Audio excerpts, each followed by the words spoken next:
Niners!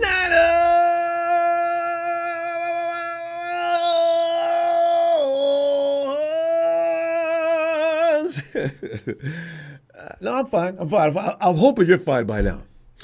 Fam, you know what you can take solace in? And I do. Conditions had to be absolutely perfect for the Rams to beat the 49ers.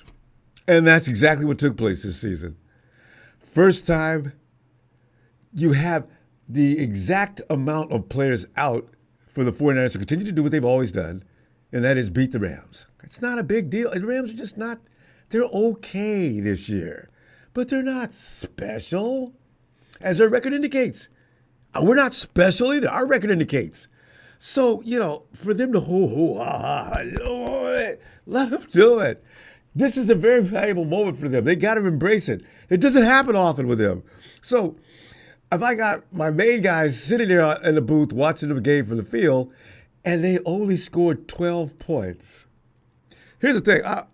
Let me get into this. All right. Rams complete 2024 sweep. Good, Rams. Good. For you guys, that's very special. Us sweeping you would be something we take for granted, actually. The 49ers Week 15 fail Friday. Rams scored 12 total points to win by 6. 12 points to beat the 49ers. I'm more pissed off at the 49ers for the 6 than anything. The defense, salute you boys. But the offense, what the hell were you doing? I mean, even if the Rams would have played a good ball game, you can't score more than 6 points. Jake Moody we were right. Somebody said, give Jake Moody the game ball. Right. Anyway, the Niners-Rams game, as I mentioned, should have been just another walk in the park and an easy route. Anytime the Rams hold the 49ers, what should I say? Anytime the 49ers hold the Rams are like less than 15, 16, 17 points, it's over. It shouldn't even be a game. After all, the SF defense wasn't about to allow the Rams to have back-to-back 40-plus point victories in Levi Stadium. Not on our watch, hell no. And they didn't. Offense, did you get the memo? We were supposed to play that, did you know? What was unexpected was that the San Francisco offense would apparently take that day off. And was unaware that there was even a game scheduled. Apparently. What the hell was that, Deebo? I'm going to try not to see. I'm going to try my best not to get on Deebo today. Because there was more. The Rams defense, they played decent. It wasn't all that great, but it was decent. The 49ers helped the Rams defense more than the Rams helped it. But the phones were going to go tonight for further fuming. And you got to get it all off your chest over one of the worst offensive efforts the Niners have displayed since Shanahan arrived in San Francisco versus the Rams. And that's just the bottom. That's just the truth. I mean, you play like that, you're supposed to get beat.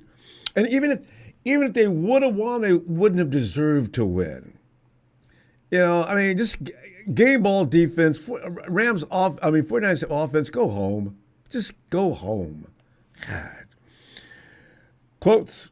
Oh, there's a million of them today, eh, Ray? Kyle Shanahan, Deebo Samuel wants to help more. We want to get him the ball.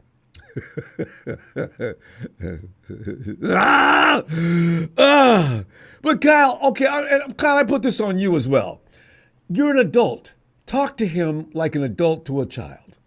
I mean, Deebo's, compared to you, he should be considered below you as far as status, role playing, and that type of thing, right? So you tell Deebo, listen, we're not going to jump out of an offense today to make sure you get the ball. Now, what I will do is I'll set you up. And as Brock goes through his reads, if it looks like a good shot to take, I'm gonna suggest that he do. But as far as us force feeding the ball today, you don't want that. We don't need that. And we're going to go out here together and we're going to win this game. Can we have that conversation, fam? Why can't he have that conversation? Instead, you could see there was intentional movement to make sure that he got the ball. And when he finally did get the ball, all right.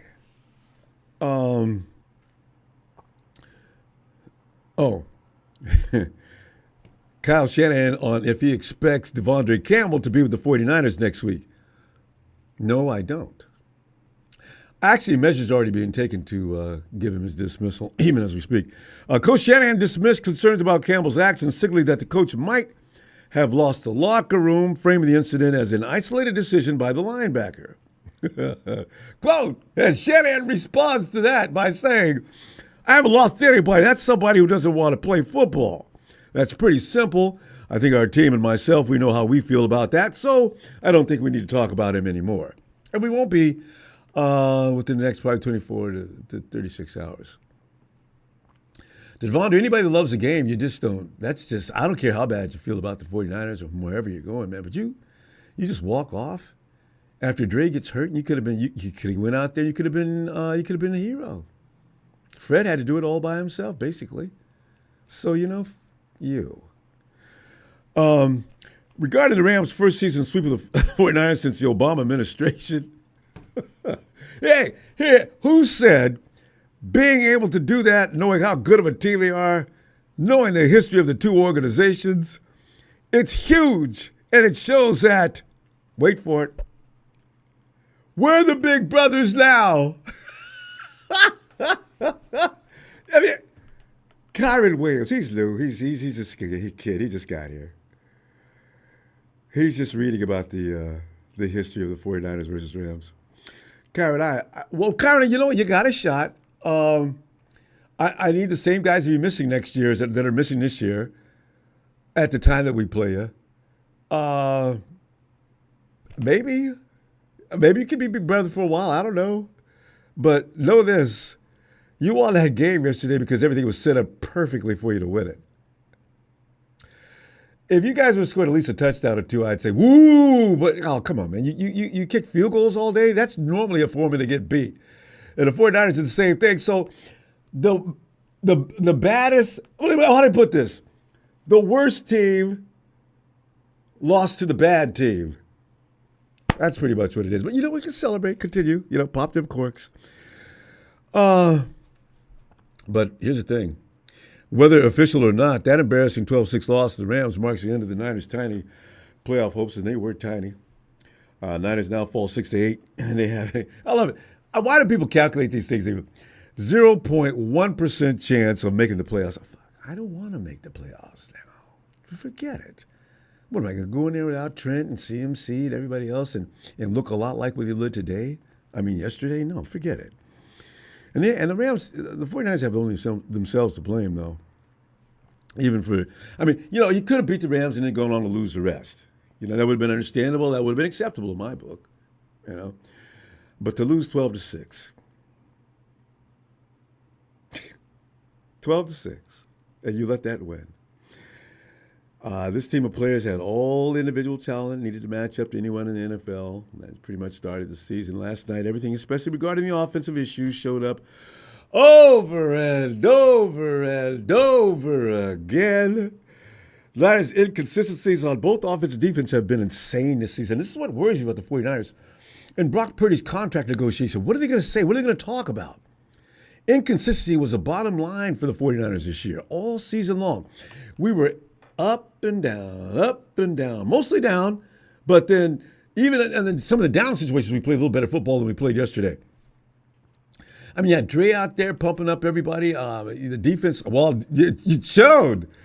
Dre pumped up that defense so bad they pitched that was a marvelous game. There was one broken play at the end, though, but Dre was sitting down. The one broken play, the reason, I told you it wasn't going to be long before Puka did a job on Tavares. That was a broken play of which both Tavares and the other guy, I don't know who that was on the other side, were confused as to who the coverage was and where. Tavares held Puka down all damn day. All of a sudden, one play, I told you it was going to be a lonely matter of time. Rudy, by the way, I want to, the policy here at Rams fans, you're going to be in here today, names used. You can use some of these usernames like ownership of 49ers anywhere but here. If I see it, I'm throwing you out, okay? You will not have personal attacks. I'm throwing you out. Any small excuse I have to throw you out, you're out, okay? So just know that. Walk softly. Brock Purdy has become the poster child for the term inconsistency anyway. After taking the league by storm his first couple of seasons, he suddenly has no magic after last week, making us believe that he was coming around last week. I thought Brock might, okay, maybe he's finding himself now. He looks better today. And I still say the Rams defense didn't look any better than the Bears did last week. So what do you, Brock? And I do hold you responsible for a few things. But nope, here come the off-target passes again in the wet weather. Oh, Brock. It's like Double A said the other day. You played in Iowa 4 years. You never played any weather, but somebody said the mark was on him that unless the sun was shining, Brock wasn't either. Really? Dre Greenlaw was just playing crazy good, and then suddenly shades of last February. Remember the Dre Achilles? Well, none of us ever forget that. Remember the Dre Achilles injury that helped derail last year's Super Bowl push, right? Travis Kelce was going to have nothing to do with that game had Dre stayed in it. How did we lose? Travis Kelce's sudden emergence into the game. It's always something that has little to do with performances other than little bizarre things like that. Because who knows? If Dre stays on the field, maybe we keep them sorry so-and-sos at 3. Because they had 3 for how long? Well, hell, we had 6 for how long? It was that kind of game. 12-point-something million people were watching that Thursday night silliness, too. Dre couldn't stay on the field long enough, soon enough, to help put away a struggling Rams offense. Ipso facto. And Fred couldn't drag the defense to a fourth quarter stop without him, especially on his broken ankle. And then Devondre, who felt disrespected, said F y'all, and as he left the game, went out, got his car, and went home. All right, good for you, Devondre. The whole laundry list of misery surfaced in the final playoffs elimination chance. Did you see the camera panning around the stadium? It was just awful. Trent Williams sitting in the booth with his leg up. CMC sitting there with his face looking like, fuck, if I could just get down there. BA from the sidelines. You know, every offensive body was anybody sitting on the sidelines watching the game. And then there's Deebo, who was in the game. Maybe if he wasn't, we would have won. I'm not, you know what? I was joking, but I'm not joking. Because now we continue to spread the ball around. Maybe we look for Juice on occasion, who's always open. Maybe we look for Jade. We could have Jawan a little more often. George didn't get nearly enough touches. What were we doing? Deebo left the world. He let the world know earlier this week he needed more touches to make a difference. 569 receiving yards this year, making this year the worst game total of his career. So you see, when we say things like, well, Deebo could get traded. No, he's not. Who in the hell is going to take Deebo and give you what? In fact, I don't think anybody's going to give you anything because they don't want to talk about it. If you're going to trade Deebo, it's going to have to be after next year, and he's going to have to come out there and find a way to prove he's worth trading. Or else you just let him walk or give him a release. Doesn't matter. Him and the 49ers have a contract agreement. As I said, also ensures he will still get paid. And yes, he will most likely make another $28 million next year on a team with Super Bowl aspirations. And make no mistake, Big Show says they're all getting thrown out. I don't believe that for a minute. This team's coming back for the most part. Anybody they can afford. And the 49ers seem to be able to manipulate cash like nobody I've ever seen. And no organization I've ever seen. They're not going out like this. If the 49ers go down, it'll be next year, and that'll be the final shot because they'll find a way, 1-year contracts for a lot of players who wish they could get a longer contract. People are they've already started, the process has already gotten underway. Javon Hargrave, I think they already called.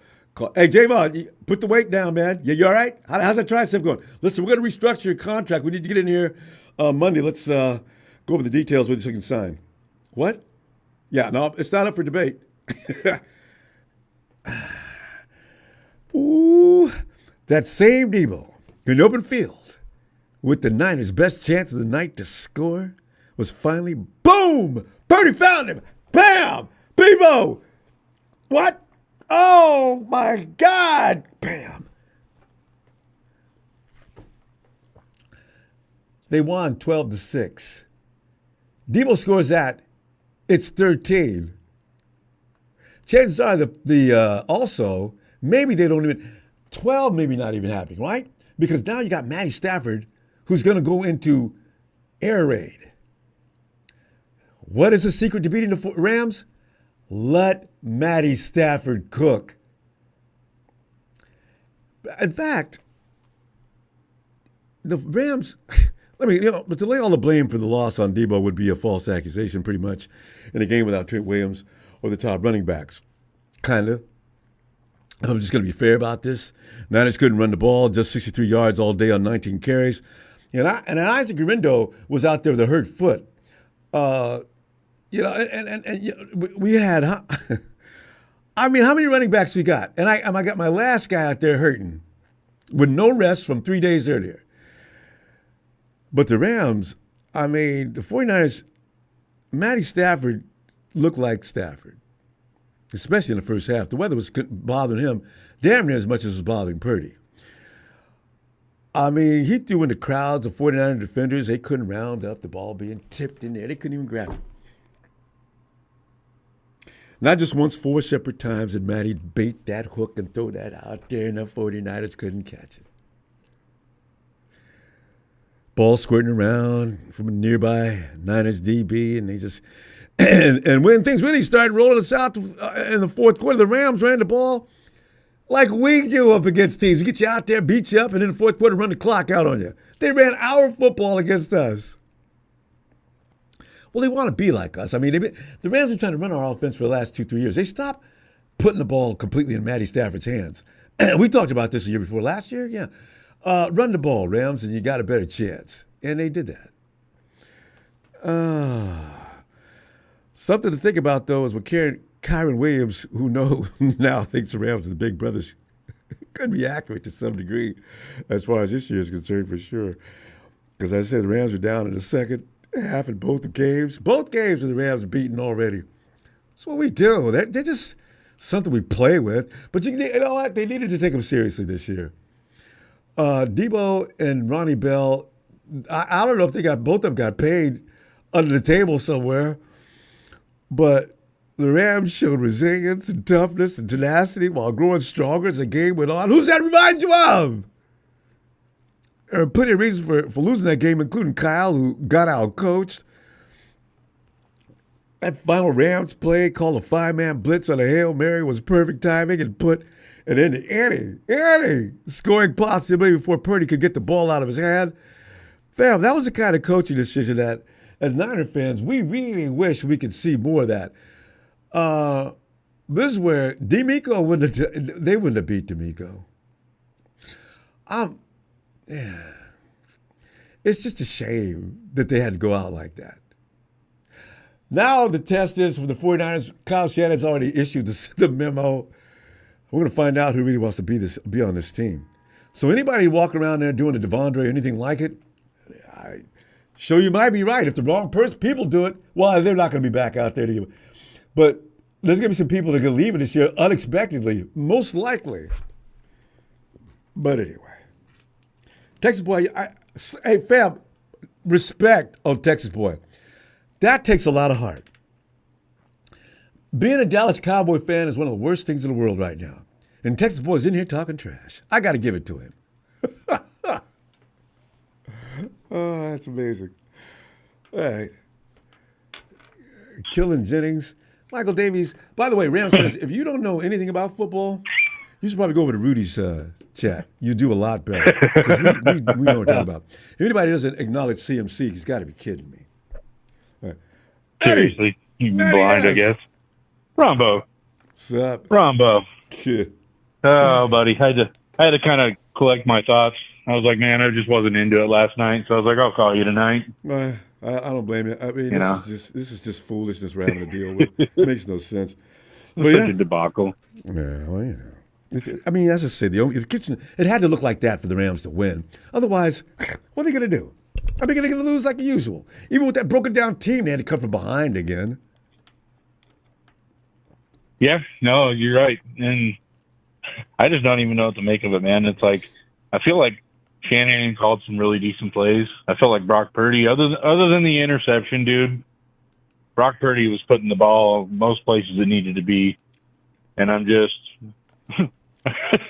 as much as I hate to say it, man, I want Deebo gone like Bronny Bell. I know. Because he's not helping any. You know? And I want to see No. what our new draft pick can do, given more chances. He needs to be integrated into the program a little more. I mean, 2 or 3 throws a week, Yeah. he's not going to learn. Yeah. And I don't even know if he Not got 2 enough. or 3. No, I don't think so. What was it? I commented on the on your IG. I'm trying to remember what I said. It was that's right. I went over and I was checking on Deebo's IG page, and he turned off all the comments. Do you blame him? No. Ooh, Deebo's got to No. be getting the absolute shit today and last night. Oh. Well, dude, like, how do you let it hit you in the numbers, bro? And you just drop the ball? That was a perfect throw. He can't explain it. It was his type of throw. No. That's his play. Zipping across the middle That's it, yeah. and pick the ball off and do the Deebo.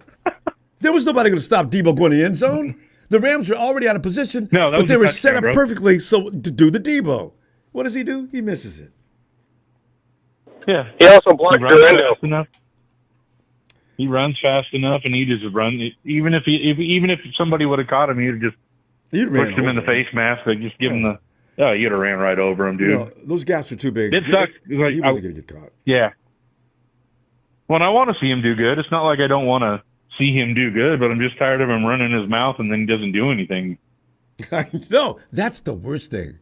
Talking trash. Okay, Deebo. We're sorry. We're going to give you the ball. We'll feed you the ball. Yeah. Oh, wait, you don't want it, apparently. You can tell he looked pretty disgusted after that play, though. He sat down with the towel on his head. He did. I felt a little sorry for him, but at the same time, Deebo, damn it, you get paid how much? You're a professional. Come on, man, be one. Dude, he gets paid, what, $24 million a year? Yeah, and it increases. A lot of money, dude. Yeah, it is. Yeah, so I don't know, man. Like, if he's going to, obviously you can't guarantee performance, but I'd like to have him around if he's going to continue to perform, but man, he needs a guaranteed performance. So at that sayonara. price, I mean, he needs to let me know that you can depend. Deebo, you need to be saying things. You can depend on me. I will get it done. Jawan Jennings is getting what? A percentage of what he gets paid and doing way more work. Oh, yeah, 100%. Well, and you could tell they were trying to force feed it to Deebo last night. They were you could just tell. It seemed like it anyways. I could be wrong. It did. It seemed like they were force feeding it to him. That first pass that sailed a little bit over his head, there was other people he could have threw it to. The other couple of chances, Deebo's not going to beat anybody on a route, Matty. Seeing the guy take the ball just easily, just throw it out of the way so Deebo can't get it. You didn't lose him, Deebo.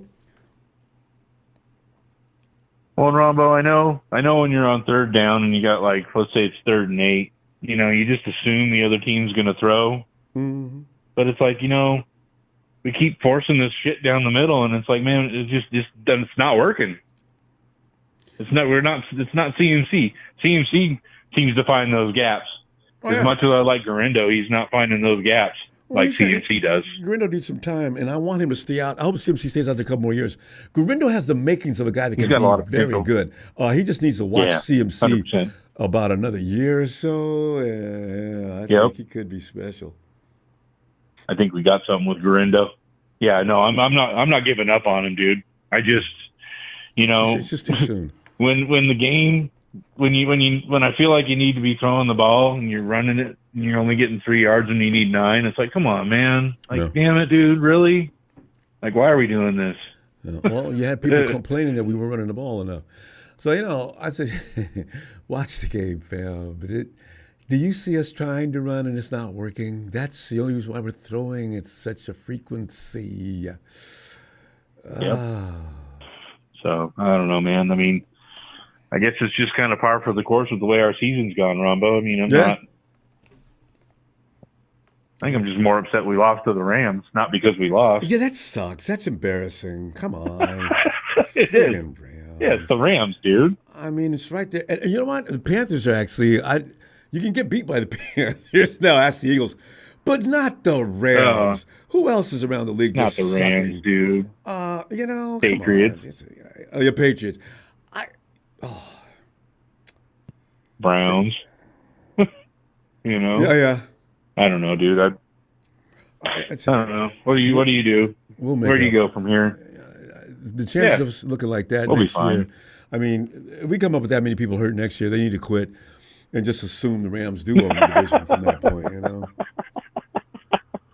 That's funny, dude. God. Yeah. Oh, geez. Yeah. But I don't know, Ronbo. I mean, it is what it is, I guess. Yeah, like we've talked about in the last couple of weeks, I guess it's just kind of time to look to the future as far as next year and see what we got going on. And keeps on slipping. You know what I'll do? I'll tell you what I'll do, Tim. Let me see a Sunday, and let's should we do Sunday? Yeah, we'll do Sunday. Yeah, we might as well do Sunday. We're not playing, and we can make jokes about. Yeah, we're not playing. Yeah, all right. Yeah. We'll watch some games and then we'll come. We'll talk about Sunday night. And laugh about people like we got a right to. I was gonna say too. Last night I kind of worried about you, man. I was like, man, everybody's wondering where Ronbo was. I don't think you were live. No, I had to go to first of all, at the start of the game, I was having technical difficulties. During the course of the game, I stepped out so I could go down the hall, scream and yell, and go punch my heavy bag a couple of times. But yeah, I'm good. Yeah. Right. We were worried about you, man. I was like, no. Thanks, man. Ronbo. Appreciate that concern, fam. I'll see you Sunday, okay? Yeah, buddy. All right, Matty. All right, buddy. I'll catch you Sunday, bro. Looking forward. Have a good night, man. You too. Thanks. Yo, Serge. Serge.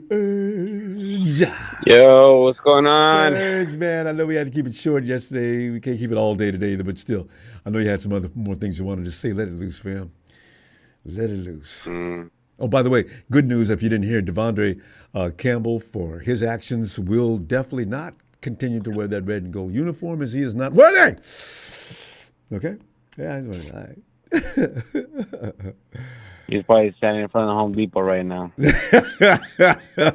Sending out resumes. And, you know, the funny thing, Serge, wouldn't it be funny for the league, everybody in the league, every owner in the league or GM sent him a message, Javondre, before you bother to apply, don't. We're not interested. Yeah. Man, for someone to do that, I don't know how the hell people didn't throw water bottles at him when he was walking out, man. They didn't know what he was doing, I guess. Because you couldn't see the conversation him and Kyle had. You see Devondre walking back to the locker room with a towel and said, people probably assumed he had an injury. He got butthurt because Greenlaw was coming back after. Like, what do you think? This guy was only playing because Greenlaw was hurt, and now that Greenlaw's back, told him that, sir. He wants to get all hurt. Like, he didn't know, bro. You were never the starter, man. What the hell? Who are you? Right. You know, I never heard of this guy until last night. I heard about him. I didn't know about it, but yeah. Yeah, I didn't know about him either. But I'm like, bro, all these people, are losing children. You know, they're playing injured. Fred Warner, was playing injured. And then we got Ricky Pearsall over here getting shot, and you're gonna get butthurt because Greenlaw's coming back. Bro, what the hell? Like, you don't deserve to wear any more jerseys after that. Like, you're done, man. I mean, that's not the way we roll. That? It's a team effort. It's not about one person. It's about the whole team. And we got our best player who's our starter, but he was hurt. And then you're gonna get mad because he's coming back? Like, what the fuck? Oh, anyways, let him. If that's the way he thinks, I'd rather see D winners get more action anyway. So goodbye. Bye, Felicia. Anyway, kick rocks, man. Cause for real. But I don't know, Ronbo. I don't know what the hell I was watching last night. I was more I was as confused as the Spanish Broadcast. caster that was speaking. He thought he was watching the World Cup with all the field goals. He was screaming goal. Like, what the hell? What are you watching? I mean, it was a baseball score for the longest time, and then it went to World Like, Cup. I mean, come on, man. What are you guys? What is this? Suck like all we're versus doing is kicking the suckiest. ball. Like, this ain't soccer. But man, I don't know, man. I don't know what the hell we were watching. I was done. I was done in the third quarter, just like Devondre. Campbell was. But yeah, but man, I don't know, man. It was a horrible game, horrible loss, especially against damn Rams. But And Serge, that's what I say. Both teams ought to be embarrassed. You know, the Rams walked away playing like trash. 49ers played trash here. But the Rams just celebrated because you know what? What game did we win this year and we were not even happy after it was over? It was the Bucks. We won the game, but nobody was running around and saying, "Oh wow, good, look at us!" Oh, I felt like crap. Everybody felt like crap. We played like crap. Yeah, we didn't look good all season until we beat the Bears. That's the only time. This is the best game they had all season. Yeah, so I ain't worried, man. It is what it is. You know, I knew the season was done, weeks ago because we're just so broken and damaged that we need to come back in full health. We're not going to rebuild. This is just not entirely. Some people are leaving, but not everybody. You know what I'm saying? No, so we're definitely going to be back next year, man. And the thing is, this should be a wake up call for Kyle, and all the captains should speak up in the locker room, just like Kyle, and he should clean house, man, and put the people that want to be part of the team and do what they can to win, because we can't continue the next season with people that are just not gonna want to show up. You got to be all in, and they got to know about it before this. We need to clean house, man. We need to clean house. We need to tell everybody, like, are you guys here to stay, and are you guys here to win? Then let's do this. We're not gonna be playing this whole butthurt type shit and pointing fingers and going on social media. Like, nah, man. Yes. This is the last season. This coming season, next season, Ronbo is the last one, man. After this, I don't know what we're gonna do. We're gonna have to start training people and no, yeah, that's what I'm saying, man. Yeah, because whatever they pay next year to Brock, it's not going to go on the books until the following season anyway. I don't think Brock deserves more than 40. I know it's gonna be. He doesn't look like a 60,000, 60,000. Word is he's going to push. He's going to push for it though. The word's already out. I know he is. It's funny. Why would they put that out there now? But I think he should take a pay cut so that we can keep people around that we have and let's go win it next year, man. Because he might do that next time, but the first payday he wants a big. Serge, you got to go. I'll see you Sunday. All right, man. Well, it was a good year. Let's just. It wasn't a good year. The Rams getting eliminated because they don't look like everybody's saying that they're scary or whatever. No, they're not. They only scored field goals. Anybody that's healthy. They're gonna be trashed. No. Anyway, that's fine. I'll see you Sunday, fam. All right, guys. Have a good one. Steven, come on in and give us that Deebo dissertation. Steven. He's got him in his ride again, too. Yeah, you did. I'm going to start off with some Devondre real quick, though.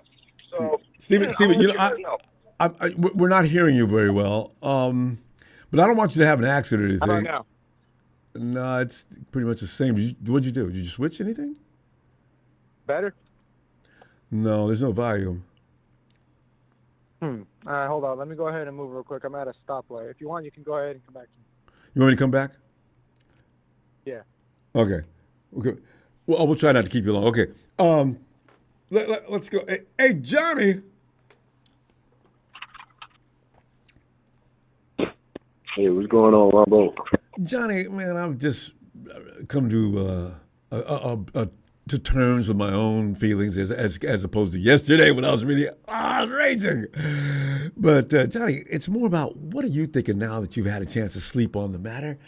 Has your mindset changed any, or do you still want to choke Deebo out, smack Devondre, and tell Kyle if he can't do no better than that, then he can walk on with both of them?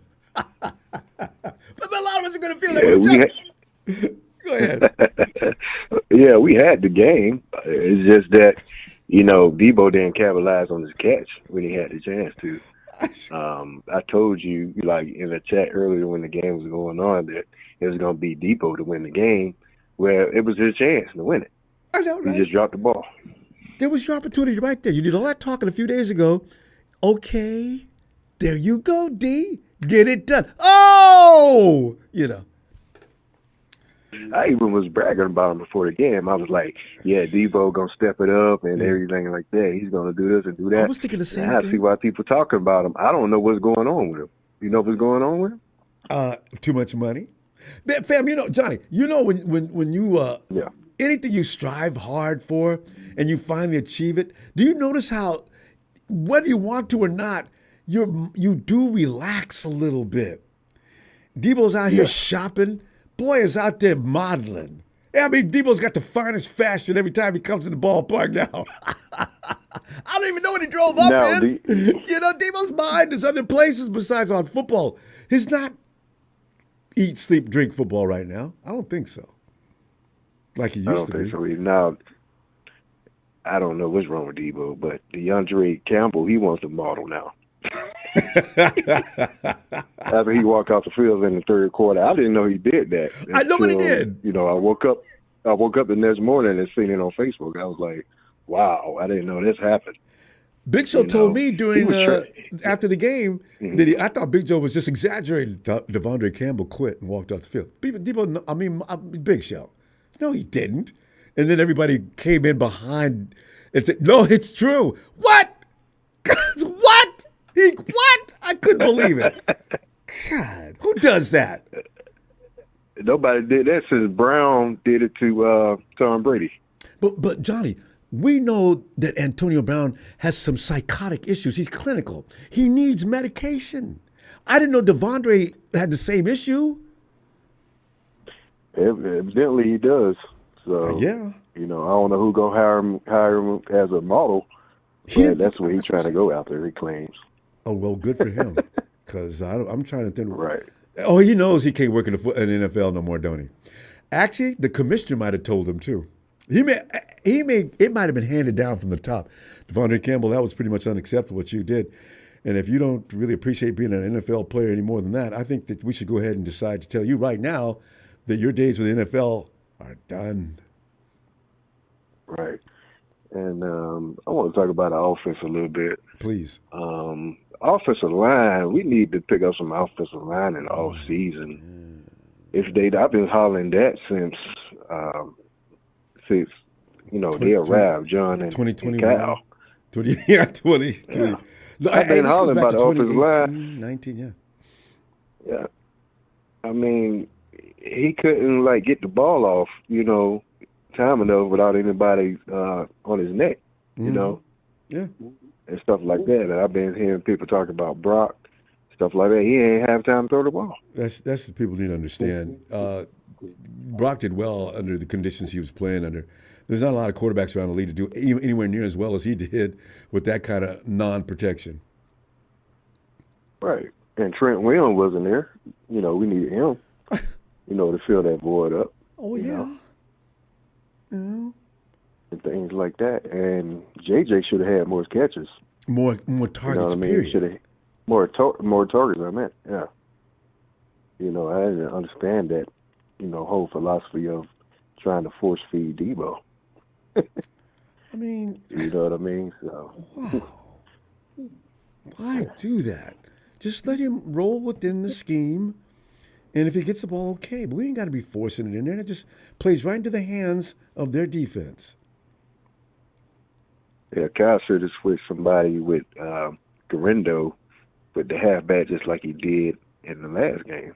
I thought he was going to switch him out, the running backs out, so he didn't. Yeah. So I was a little surprised by the play calling and stuff, too, you know. Remember, Kyle used to have platoon running backs. Now, all of a sudden, he goes to workhorse. Remember, we used to say, "Why don't Kyle does not." Kyle even said it. I don't. No, we don't have. We don't have workhorse running backs. We'll switch back and forth. Whoever has a hot hand. Well, Kyle, now you do, don't you? Ever since CMC came, you adopted a new policy. Oh no, if CMC's out in the game, he plays all day. Yeah. Okay. Okay. Well, fine. Yeah, we Look at him, lost he's four quarterbacks. We lost 4 quarterbacks one year, and this year we lose 4 running backs. At What's least, that tell you? maybe more. What's that tell you? So next year we got to pick up, man, where we left off. We got to start back winning and everything like that. That starts with the offensive line, Kyle. But you know we'll come back stronger. Either next year is the last year for this run, man. Yeah. Oh yeah. And actually, What we going to do? What we trying to do? this year probably. But the thing is, they've got to come back in, start the season right. Let's not have a lot of squabbling over salary and people not out at camp working out. Come on, man. Niners got to know that's hurting the team. Get it done. Right. And here's the thing: if Brock doesn't get his contract signed early, Johnny, we go into the season with no quarterback, and he's got to hold out. He can't go out there unless he gets paid. He won't do it, and so we got to hold out. And now, again, we start the season off with people not getting the work in they need to get done. If Kyle and John and everybody in that front office does do that, that irresponsibility needs something needs to be done. Jed, talk to him, man. Don't let him pull that number. Oh, God. oh, definitely. I think they'll take care of Brock sooner than expected, though. Yeah, they better. Next week. I mean, we gotta go, fam. Let me. I'll see you Sunday. All right. Okay, man. I'll be here. I'm looking forward to it, Johnny. Appreciate you, fam. All right. All right, no problem. All right. Let's get back to Steven. He must be pulled over. We're holding him up. Steven.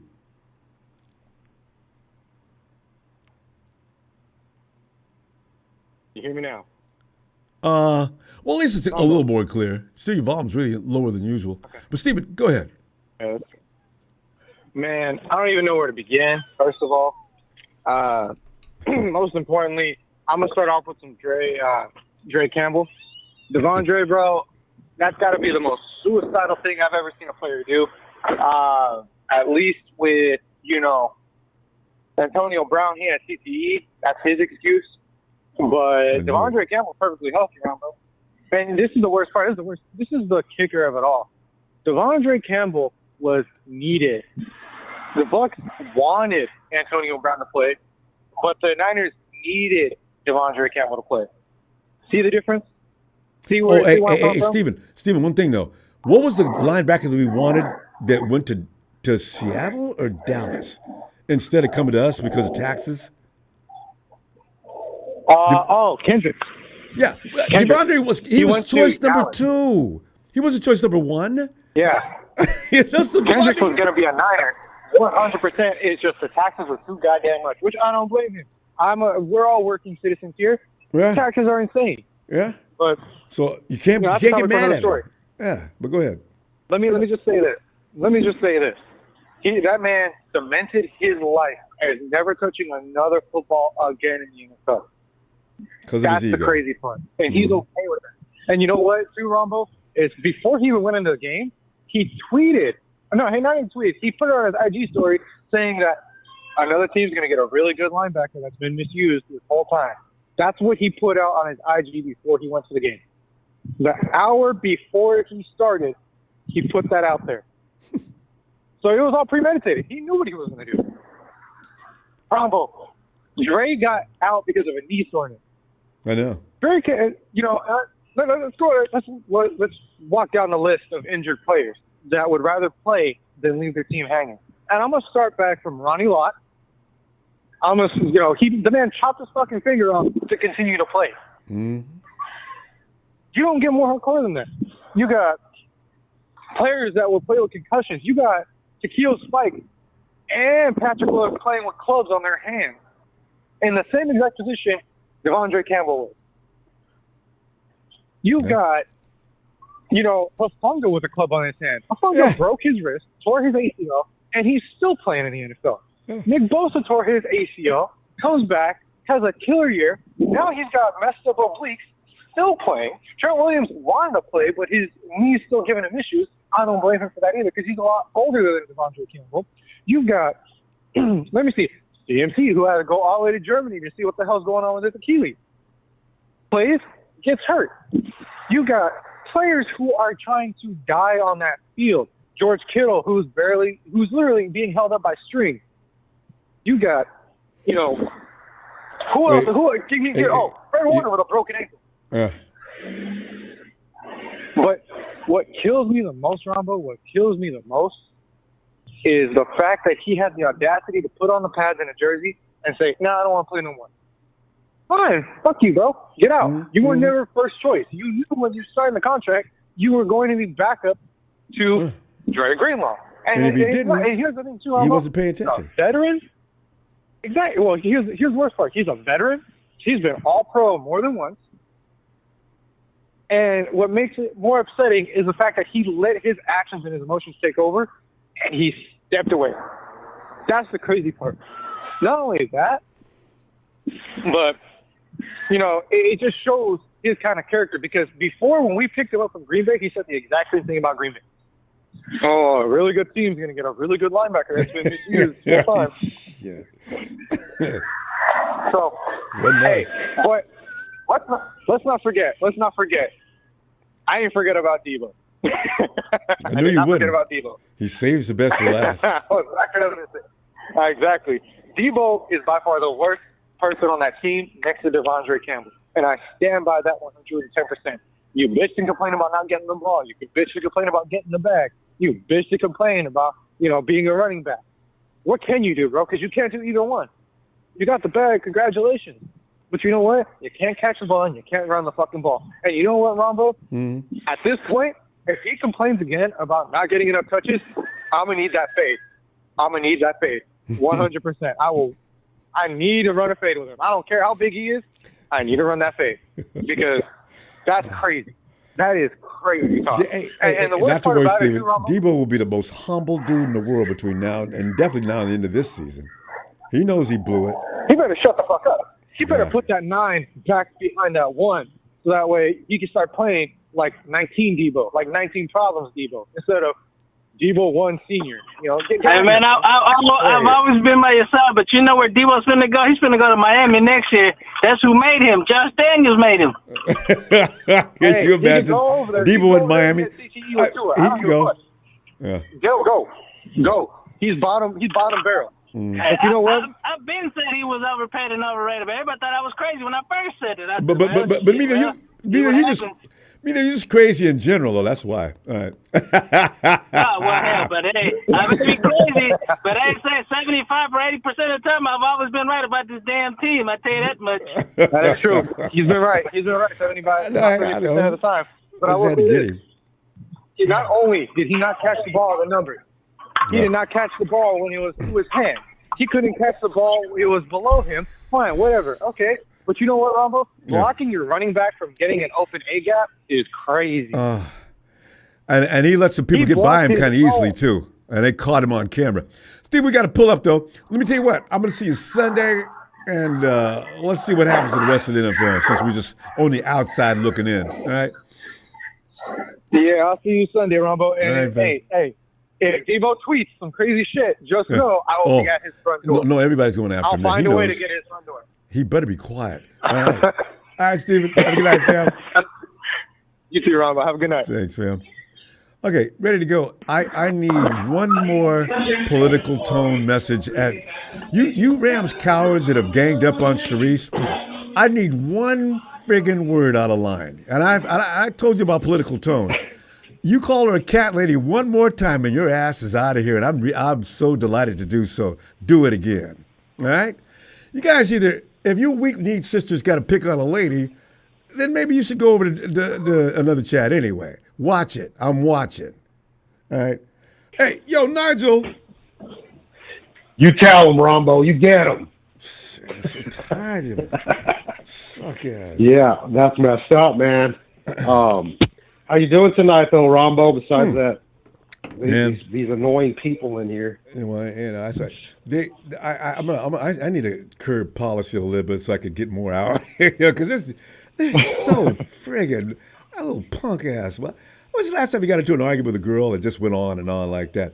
These are those guys, the same guys, the nerdy, wimpy, non-athletic dudes that couldn't get a date to save their life. This is where they take it out on. They come in and find the ladies in the chat. Ooh, I'm gonna pick on this girl like she ain't never been picked on. Ooh, looking good, Rams.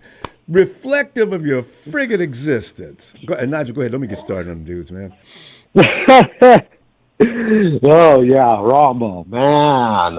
Oh, my gosh. This season keeps on getting crazier and crazier. But I had talked to you a few weeks ago, and I think for me, I had given up on them because they were in the middle of that 3-game losing streak, and I didn't feel like we were ever going to really come back. And I know, right? they've been consistent with how they played, meaning they'll beat up on a horrible team and they'll lose to a good team, and they'll lose in spectacular fashion too. We've known that from Kyle Shanahan's whole tenure here. So, oh my God, it's crazy, Ronbo, and they played lousy and they still win. That's what kills me. They didn't do anything special.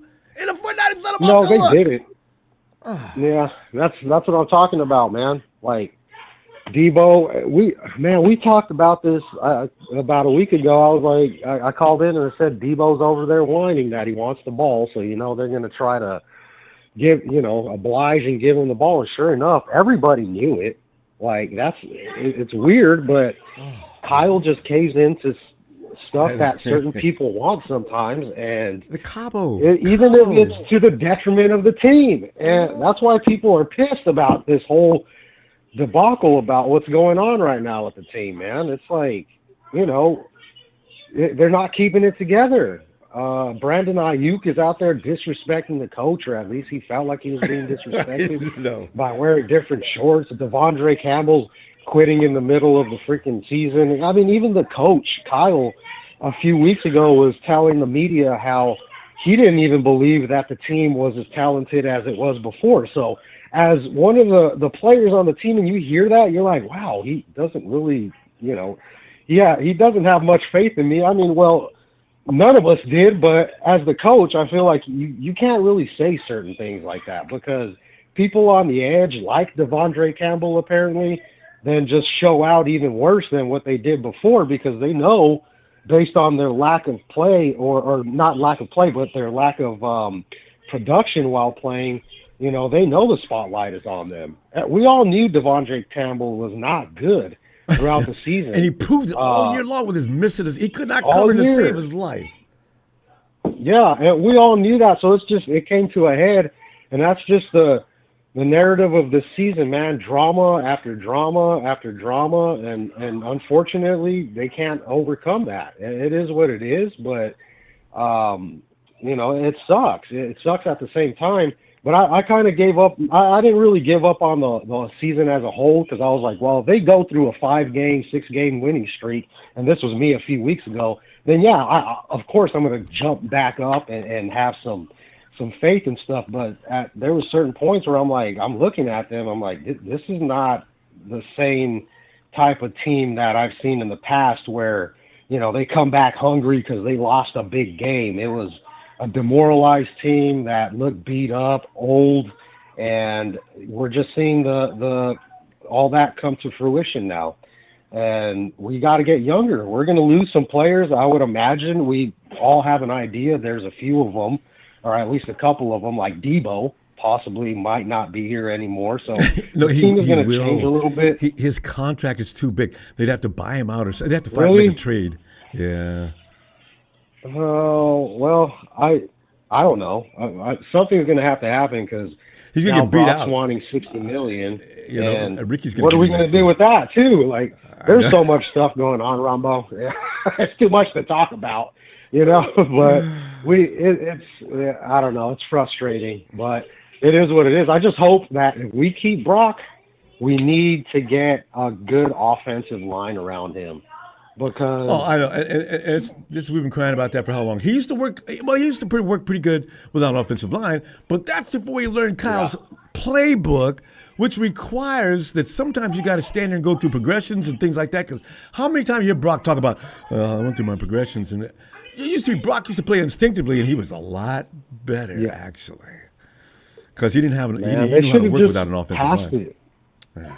If they're going to pass it, man, you just got to throw it to Kittle most of the time. And damn it! And Kittle I think Kittle got 2 shots yesterday. 3 maybe. Yeah, it didn't seem like much because it felt like everything. I think it was really us, honing in on Deebo because he's over there crying about not getting enough touches. So it was all his touches were amplified, and then when he got stuck in the stomach with the ball and it just bounced right out of there and he dropped the pass, I was like, dude, my God, there better be some shame in your face. Deebo Deebo better be a Pro Bowler next year. Fam, we got to go. I'll tell you, I'll see you Sunday, and let's see what's. I can't wait to see what they do with Devondre. Really, though, that's just going to be a satisfaction. Not going to help any, but you just feel good knowing Devondre is unemployed.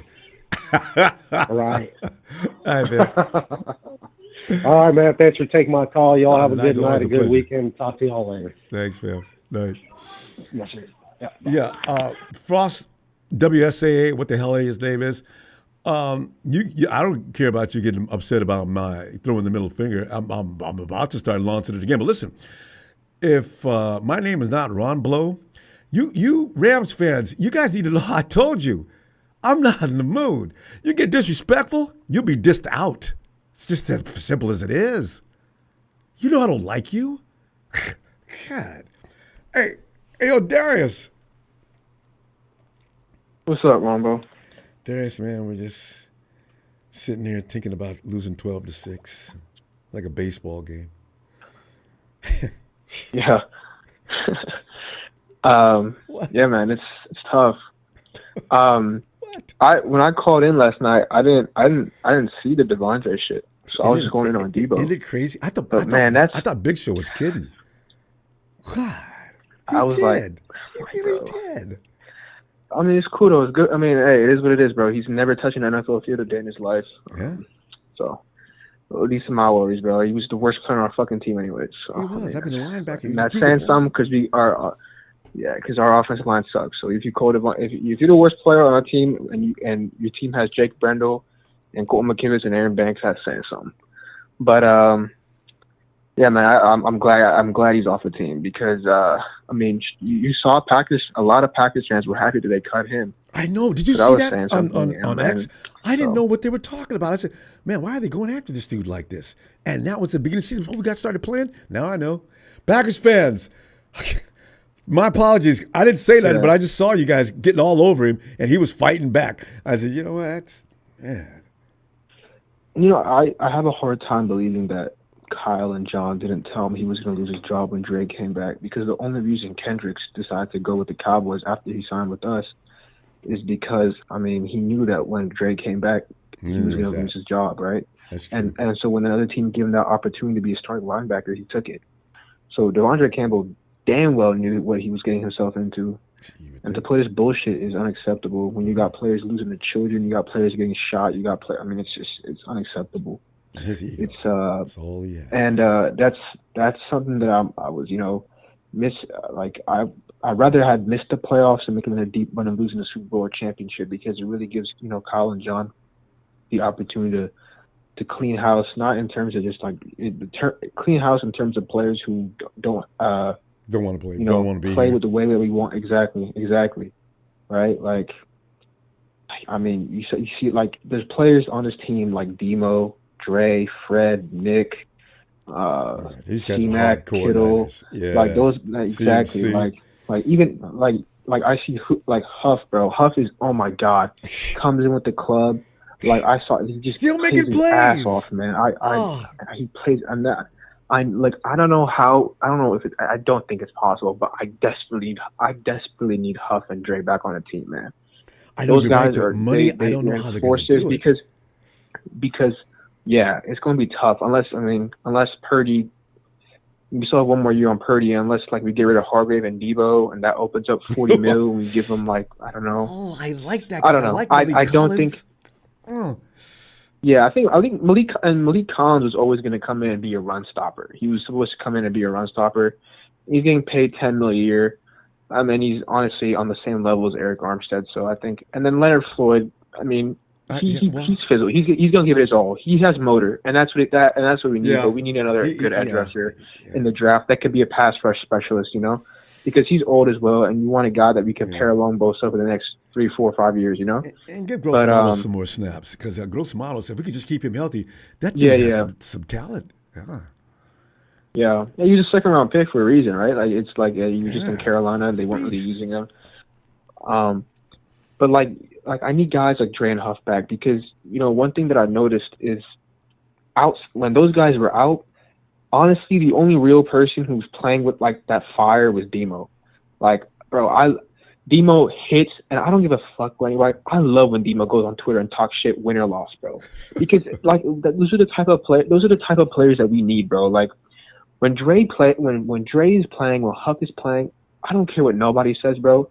Teams are scared to go to the middle of the field because they're gonna get lit the fuck up. They're gonna get lit the fuck up, and when we didn't have those guys, bro. Like Fred's never the type of guy to hit you like light your salt, like what I'm saying, like he's just gonna play smart football, cover the middle of the field, yeah. But when you have players that just genuinely bring fear into like other teams' hearts, like when we had Aziz in there too, Aziz and Dre, oh my god, they'd kill you, bro.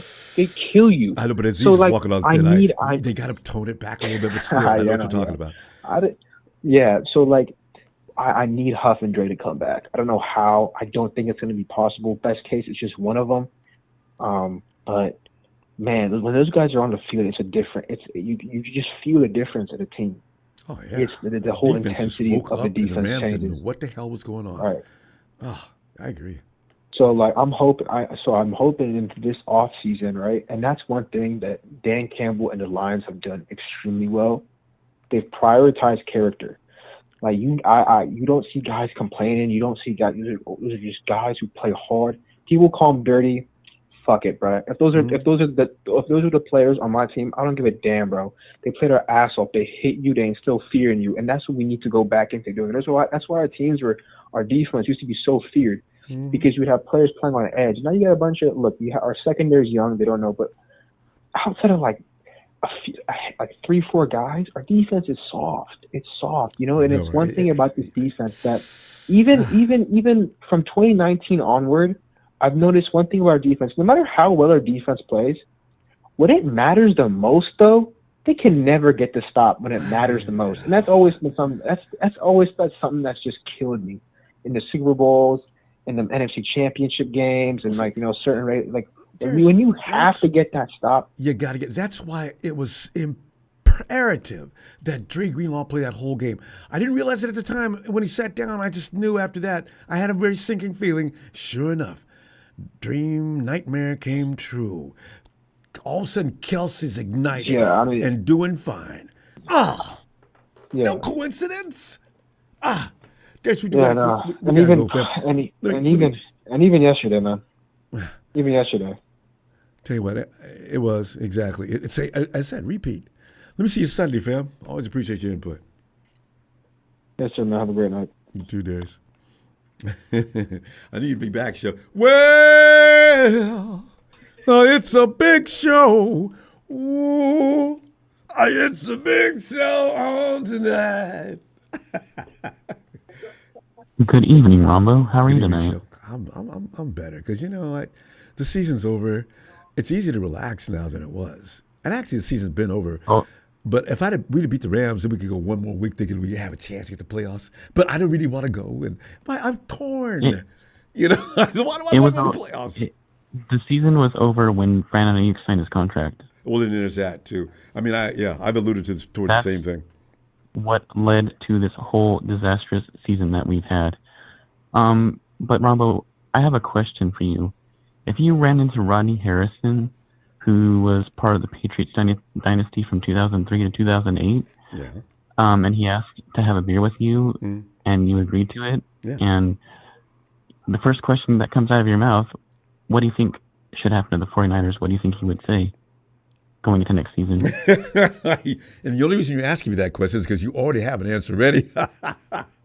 Oh, I don't know. What would he say? Question. I have no answer. No, what do you think he would? What do you think he would say? Rodney Harris. I remember watching him all the time too. I'm trying to think of his mindset because right now I only know of a few guys that you hear about all the time, but I can't remember Rodney's the way he thinks. But I'm sure he'd say, "Well, first thing I do is make a coaching change, right?" That's exactly right. That is exactly what he said when he was on. That is exactly what he said when he was on with Mike Florio. He did say that when he was on with Mike Florio earlier today. When I listen to my dailies like you do when I get off of work, and I listened to an interview with him and Rodney, and he said that when he ran into Kyle Shanahan when the 49ers played the Patriots, what was that, week 4 or week 5 or something like that earlier this year, he said just by going off of Kyle's body language that Kyle looks exhausted. Frustrated and exhausted is a terrible combination. Frustrated and exhausted, exactly, from when he ran into them earlier this year. And Rodney said that it's time for the 49ers to blow this thing up. Those are his exact words out of his mouth. And Florio asked him, how big of an explosion do you think that is? And he came back with the response to that question by saying that it would be beneficial if the 49ers decide part ways with Kyle Shanahan or even trade him, because Rodney believes that the 49ers have reached their climax with Kyle Shanahan, that there's no point in going forward with him, and there's no pretty much, to use, I guess, business layman terms, that there's no mission statement about push it anymore. Past that and ask Rodney, give me some suggestions of a coach that you really feel in your heart of hearts that has what it takes to come to San Francisco and turn that organization around and get it going.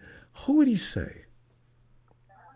I would look at the offensive coordinator for the Minnesota Vikings, Wes Phillips, who's turned Sam Darnold's career around and made their offense into a juggernaut that it is. Well, I would look at Joe Brady, the offensive coordinator for the Buffalo Bills, who, mind you, Josh Allen, you don't know who he's throwing to. Their offense seems to be pretty stout right now. The only weapon that I can think of on the Bills right now is Khalil Shakir and Dalton Kincaid, but Dalton Kincaid's been injured recently, and they seem to manage without him pretty well.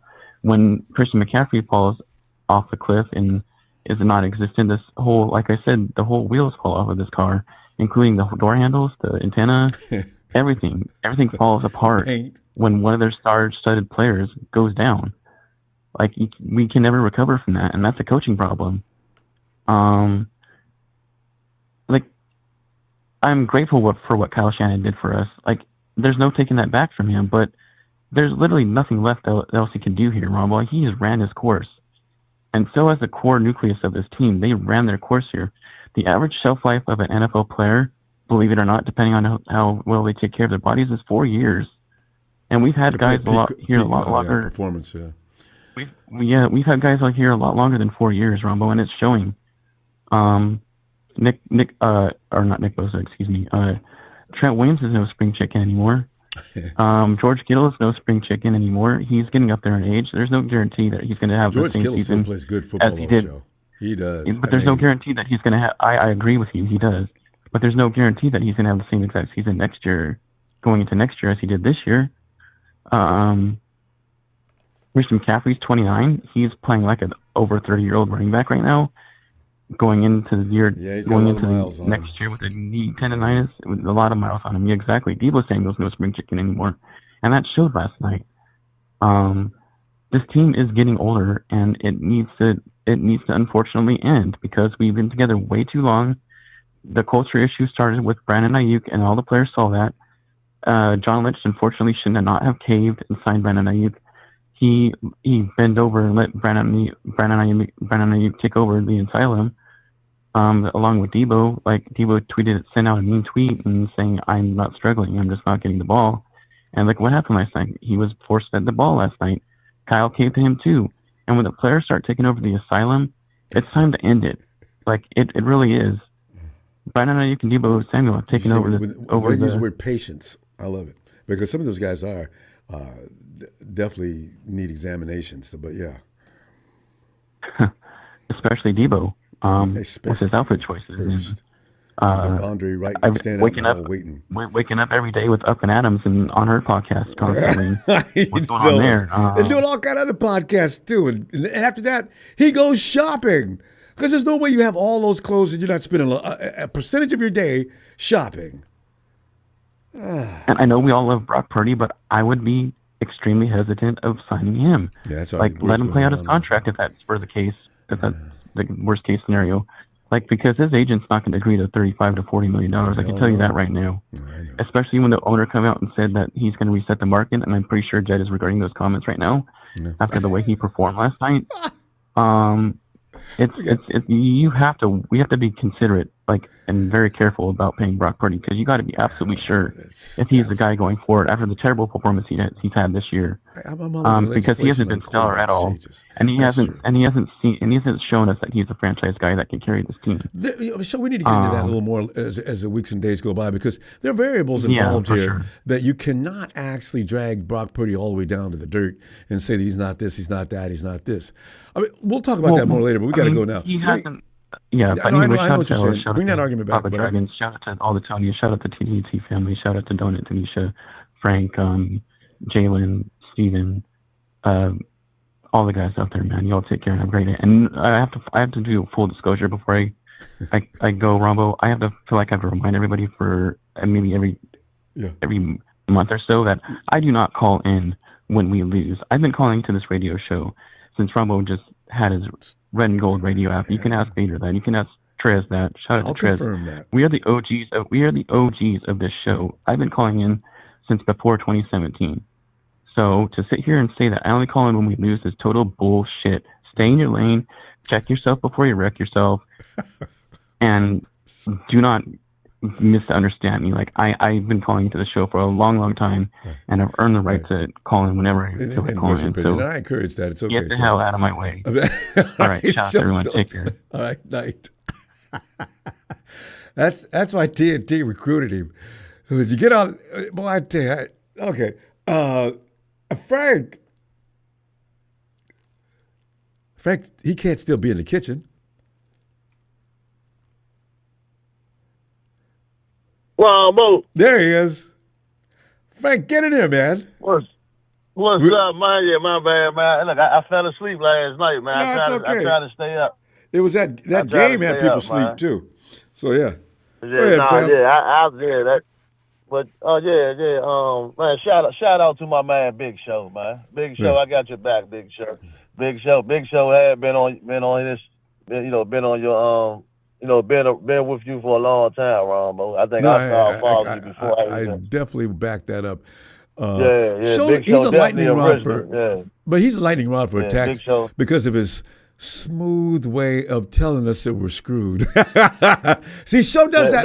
He probably does that a little too often. He should probably move toward the mixing it up a little bit. But when Show talks, it's usually he's not happy about something and he's doing doom and gloom. A lot of times people just start in the mood for that. I understand him. You understand him. We've known him for a long time. But those who just met Show recently probably, who is this guy? What is he talking about? So Show, that's probably pretty much what it is. Frank, go ahead though, fam. Yeah, but I totally agree with Big Show, Ronbo. Like it's like when Andy Reid was in Philly, Ronbo. He went to what? They went to 5 NFC championship games and won Super Bowl. Yeah. You know, and it's like every year they was in the mix, but he needed a change. Yeah. And we saying it with Kyle. You got to stop being friends with the players, Ronbo. Like what? Like why would you force feed the whole game? The whole game plan was around Deebo. This man cried. He didn't deny it either. He did. If you watch Jawan Jennings' body language when Brock Purdy threw that interception. Oh, he looked like Jawan really just. Yeah, just like, come on, man. Like, he forcing it to Deebo. The Deebo. Deebo said they cried the day before, talking about he don't get the ball. You drop a clean pass, hit you right in your chest and your stomach. Probably could have been a touchdown. And then you gonna run the sideline, jumping around on lady. They got the cam on you. You got your head leaned back. Like, come on, Deebo. Like, the time is now, Ronbo. The writing is on the wall, Ronbo. We all got to be real. We all fans. We all watching the game every Sunday, Monday, Thursday, whatever we play. It's written on the wall. Kyle lost the locker room, Ronbo. We never had a behavior like that, Ronbo. When the players complain about not getting the ball, Oh yeah. Like, come on now, not getting the ball. I ain't even worried about Campbell because Campbell was a rental. He's not the original. Yeah. He's not the original Hat Boy. He's not from the original Hat Boy. So I'm not worried about him. But come on now. We lost the locker room. Cal lost it, Ronbo. His play calling stale. Like, I appreciate what he did for us. Yes, we went to two Super Bowls. We won 2 NFC championships. But come on now, you don't hang up NFC banners. We hang up Lombardis. Come on now, we the first franchise that won 5 Super Bowls. We 5-3 in the Super Bowl. That hurt. That sting. I don't even like saying it. Like, come on, man, we gotta be real. We gotta be real about it, Ronbo. At the end of the day, I just think it's time for us to move on. Because Kyle, he's stuck in his way. He's not gonna get an offensive coordinator. It's his way or the highway. And like I said, I like Purdy, but also we got to reevaluate Brock Purdy performance from last night. This was your time to put the team on your shoulder and carry us to the promised line. Carry us home. Right. That second 11 call, you shouldn't have threw that pick right there. It's second and 11. We right there in field goal range. Mm. Like, Kyle, why are you calling that play? You could have ran the ball, did a jet sweep, anything. Why would you call that play on second and 11? Or don't send the wrong person downfield. Yeah, I don't know. But you didn't have to call that play, though. You could have ran the ball. We right there, and then we could have just tied it up. It's like 5 minutes something left. We get the field goal. It's 9-9. The defense could make a stop, and who knows what could happen. Yeah. But I'm just saying, it's showing, Ronbo. He lost the locker room. It's over. No, remember one thing, over, Frank. Even next year, Ronbo. Yeah. My bad. I didn't mean to cut you off. Go ahead. Go No, ahead. I mean, Kyle, I think what he does do to a fault, he has faith sometime in guys that he probably shouldn't place so much faith in. I mean, Jennings, I believe in him like more than Kyle probably does. But the thing is, in that situation, the Rams knew Jennings would kill them if they didn't double team him at all times. And I don't know why he took that shot downfield to him. He wasn't going to lose them Rams. He had an army around him the whole day. Go to Kittle. Go to even Juice. Not there. So, it was a mix-up. It was a problem. I mean, it's a culture change, man. Like, we not tough no more. We looking soft. Like, it's just everything, man. It's the worst coaching staff I think Kyle has since he's been here. Or one of them. Well, they always leave. He need a new start, and we need a new start. So we need to have a mutual, parting ways, because he's not going. Like I say, he's not going to get an offensive coordinator. He's not going to do it. He's too stuck in his way. It's his way or the highway. Frank, if you get another coordinator, who would it be? See, I always when people talk about getting rid of him and doing this and that and replacing him, but I want to know. I want somebody to come in there and make me say things. I don't want to have to say, man, this dude, he ain't half of what Kyle is. I mean, how we gonna do? This is what worries me. I mean, we got to do our homework. And that's what the scouts. That's what they for. Them they get paid for. I mean, it's coaches out there, Ron. We can't be. So basically, we got to stop making excuses for Kyle, Ron. Like only the one thing I can say about Sean McVay, he won in the body. He won he won. Look how he game plan. Look how he get everybody involved. Yeah, but he gets his ass whooped on a regular basis. Look at this one, Ronbo. They was 1-4. The Rams was 1-4 without their starters. Yeah. And look how they turned. Look how he turned that whole. Look how he turned. They turned that whole team around. I can't stand the Rams, but we got to get credit where credit's due. I can't even talk trash about them. They beat us. I don't care if it was 12, anything. A sweep is a sweep. They beat us. Yeah. So they got the right to talk. They talk and whatever they want to, as long as they being respectful, but they got a right to, I can't really say nothing to them because y'all beat us. They got the 2 games. You know what I'm saying? So ain't nothing I can say. Y'all beat us square and fair. But I still ain't. I can't. I'm still not scared of them. And when we play them, I'm not fear. I'm not scared. I'm not scared. I'm not we should have won. See, I mean, we should have. Games against we play against the Bills or the Chiefs, and we lose. I gotta respect that because I said, man, these guys are good. But the Rams, they're not. They're okay. Frank, no, we get right. Frank, we got to pull up though. Frank, get back here Sunday. Let's work this topic over a little bit more. All right? Yeah. I definitely will, Ronbo, man. I appreciate you and production, man. I love you, Ronbo, man. Thanks, you know I love you appreciate back. you always letting us come in here and speak our mind, man. And my mom said, "Hey, too." Hey, Mom. So, yeah, I'm gonna let her. I'm right at the gas station. I'm right on my little lunch break. Hey, so tell Mom, give my best to Mom. Yeah, I definitely am. But shout out to Big Show, my man Ellis, all the Tonys, Donut Tanisha, the TNT family, man, Jalen, Papa Dragon, Jack, Shabazz, everybody, man. I love all y'all, man. But yeah, man, we gotta put a blimp up there in the air, man. Get rid of Kyle, man, if you don't get an offensive coordinator. All right, Ron. All right, Frank. Night, fam. Fish sandwiches for everybody. Hey, Frank. Yeah, fish sandwich for everybody, man. Fish sandwich for everybody. Right. Steven 49, let's get in there, man. Rumble, before I start, can I curse for a sec? Well, I mean, everybody else does, but I mean, remember there's easily influenced children. Well, the Rams don't matter. Go ahead. Okay. I'll just say one F-bomb, if that's okay. Okay. Here he comes. Get ready. Okay. Everybody, if you have your mics up, turn them down a little bit. Okay. 6 fucking points, Ronbo. But you know what? I've been saying that for 24 hours. I don't believe it. I mean, the 49ers could have accidentally won that game. They scored 12 points. When's the last time we scored 12 points? Or we had one game last year against Russell Wilson, remember? Was that last year or the year before? In Denver, we came out of there scoring 10 points. That's been longer than 2 years. That was when last game Jimmy played. Last year Jimmy played. We lost 11-10 or something like that. And then 6, we've hit a new low. We are the San Francisco 49ers. We are not the New York Giants. We don't suck.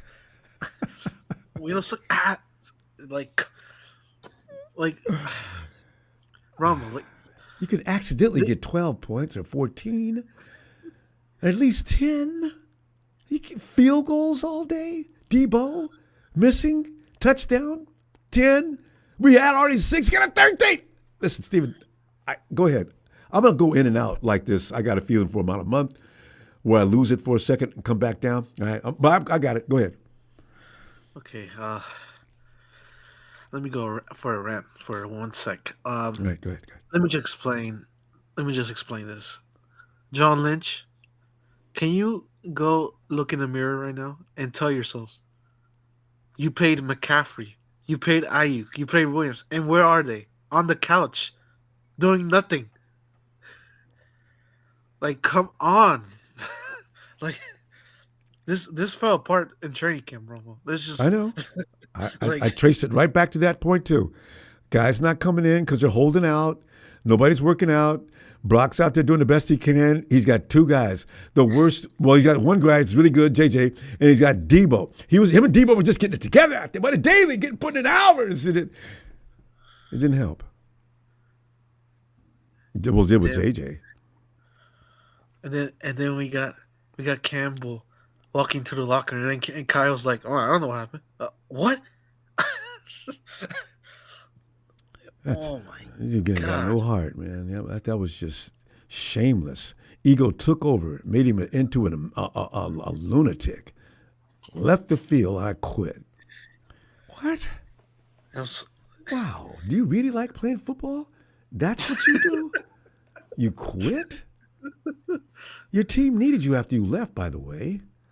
College players play harder than you. And they don't get, well, they do get paid now, but I mean, they weren't getting paid. Yeah. They always played harder than Devondre. Yeah. This team better improve next season because I'm so glad the season's over. I'm like, jeez. It's a relief. Too much suffering, too much pain. We couldn't handle it. And the 49ers have already checked out probably midway through the season. And people are like, well, they're professionals. They're not supposed to get. They're not worn out. They're not tired. It's their job. Okay. Anybody that's ever exerted themselves to that extent and went to highs and lows like that have no idea. So, when these guys get to this point they are now, they need to stop, reset, and go back after it. One thing people are going to see next year, the 49ers that do show up, no matter who they are, they're going to be hell to work with. And that's why I'm convinced of that. So I'm cool. Like John Lynch, you let Ayuk handle you. You let him. Oh yeah, I'm not gonna play until you pay me. Oh, okay. Well, but remember, Steve, they tried to trade him. Remember, we could have had Amari Cooper. Yeah. He wouldn't go to Cleveland. We could have got what's that defensive back with the New England Patriots that's so good. We were trying to wait. Who? We were trying to get him. He was involved in a trade. And Brandon was going to get way more money if he went to the Patriots. He wouldn't go. So what does he do? He toys with the 49ers until end of August and admits early in August, yeah, I could have got that deal. We could have got that deal done back in August, about the August 5th, but I just didn't do it. But you got a lot of nerve talking like that, man. What the hell are you doing? Is that the way it is? You could have ended this madness way back early in August and got some camp time? Yet you tell us that you're doing this? Have you lost your mind? What? This is what I'm saying. I hope they learned some things about this past year's negotiation debacle. Stop clowning around. Get these things done early. If you don't want to trade, then sign the contract or else I'm trading you. Good thing this team didn't go to the Super Bowl because I did not want to get embarrassed against them. No. Even the playoffs. We weren't going to get to the Super Bowl. But the playoffs, to have Detroit, Green Bay, or somebody just trash them? No. And those passes from Purdy, come on, man. Oh, he was having a day, wasn't he? Oh my Jeez. God. Yeah. Well, at least they all feel bad. They let us know. Deebo said, "It's on me." If I make that catch, we win the game. Brock says, I didn't do anything to help us win. They all admit it. This is why when people are always saying about, and Frank, no offense, but I'm saying every time you say Kyle has lost the locker room, players don't talk like that unless they're still united. They take blame. Kyle is pretty much the only guy who doesn't take enough. He doesn't take enough credit for the things he does wrong. Kyle does not hold himself accountable often. I'm trying to remember the last time he did. So, anyway. I was watching Ronbo. I was watching Grant Cohn's dad earlier. He was like, "He'll come back." One thing Grant is going to definitely call it like it is. There's lots of blame to be thrown around, and there's no names to be left out. Ronbo, what do you think this team needs next season to improve? Man, we got to talk about that. I need to think about that for a minute and make it. I got a long list. I've already thought about 100 things. I'm not into the Kyle move, but I am into some other things. And don't let anybody leak. No, DC's. See, you know what? I'll see you Sunday. Maybe I'll have some things thought out by then. I hadn't been focusing on that. I just get mad when I think about it more than I think clearly. All right. I'll see you Sunday. Before I go Ronbo, I just wanted to say, God's plan. I can see. I'll see you Sunday. All right, man. Nice, Steven. All right, night. Double A, get in here.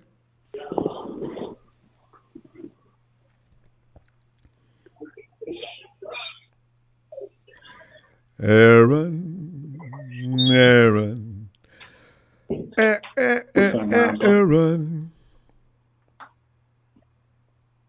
Aaron? Yo, what's up, Ronbo? Oh, there you are. Because I hear some sound. He's got to be in there. And come on in, man. We're just hanging out and pretty much going over the things we went through yesterday, for the most part. What are you thinking? Yeah, I mean, has anything changed since yesterday? I mean, the Devondre Campbell situation. I mean, like once Drake Greenlaw came out of the game, because I guess to make sure, being cautious, and Campbell didn't want to come in to play, so he said, "Well, I'm out of here. Peace out." He didn't know how clear. He didn't know how right he was. He's not only out of here, he's out of the NFL. Nobody's going to hire Devondre. Yeah, and I think that's a coward move.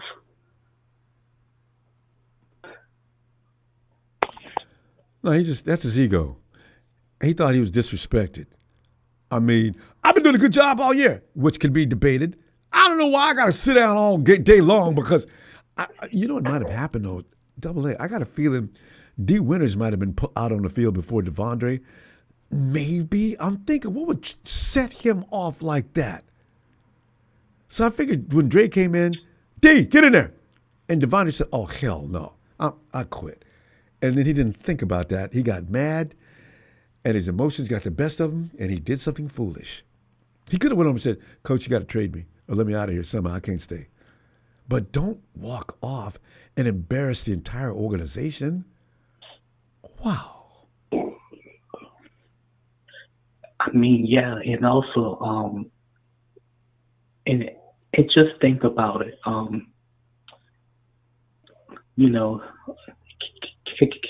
Campbell didn't want to play, but look at Hufanga. He had a broken wrist, and he still played on the cast.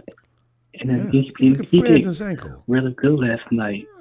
Yeah, and that's what you call toughness. That's hard. That's how, like the 49ers are known as toughness. Like, think about, I mean, I wasn't born like in the 80s. I was born in 1999, but I did know that Ronnie Lott cut his finger and he still. That's legendary. That'll live.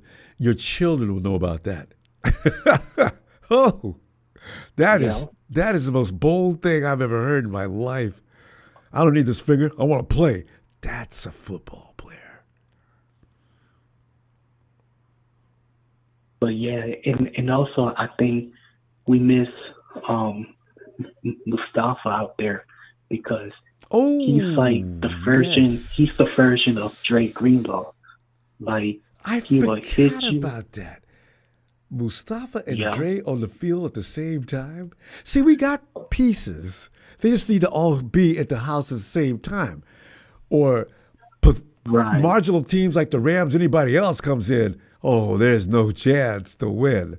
Well, actually, all we needed was a couple more guys on offense and the Rams get ran out. Because that defense held them down to 12 points, of which they only got in the closing minutes of the game. That never friggin' works in San Francisco against the 49ers. Ever. But it did on this particular day. Yeah, and I thought your Turk Gross-Matos looked pretty good yesterday. I like him. He gets hurt a lot. I hope he doesn't get hurt next year. We got to find a way to keep him on his feet. That boy can play. Yeah. Yeah, and also, and of course they need another pass rusher, to pair with Nick Bosa, because he can't do it all by himself. No, if they find we got a first round pick that's going to be good high up in the draft. If they can find a body slammer in there, even if we don't get an offensive lineman, we can get one in the second round.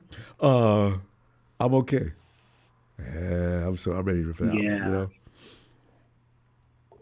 Yeah, and I mean, and if I'm Trent Williams, I would just sit out for the rest of the year because there's no reason to go out there, and you have 3 games left on the season. Yeah, no. Trent Williams, let him. And Trent, diet plan and work out. I know you know what you're doing, but come on, man. You're too heavy. Your ankles are going out. The knees are going to go out next if you don't take that weight down at least a little bit.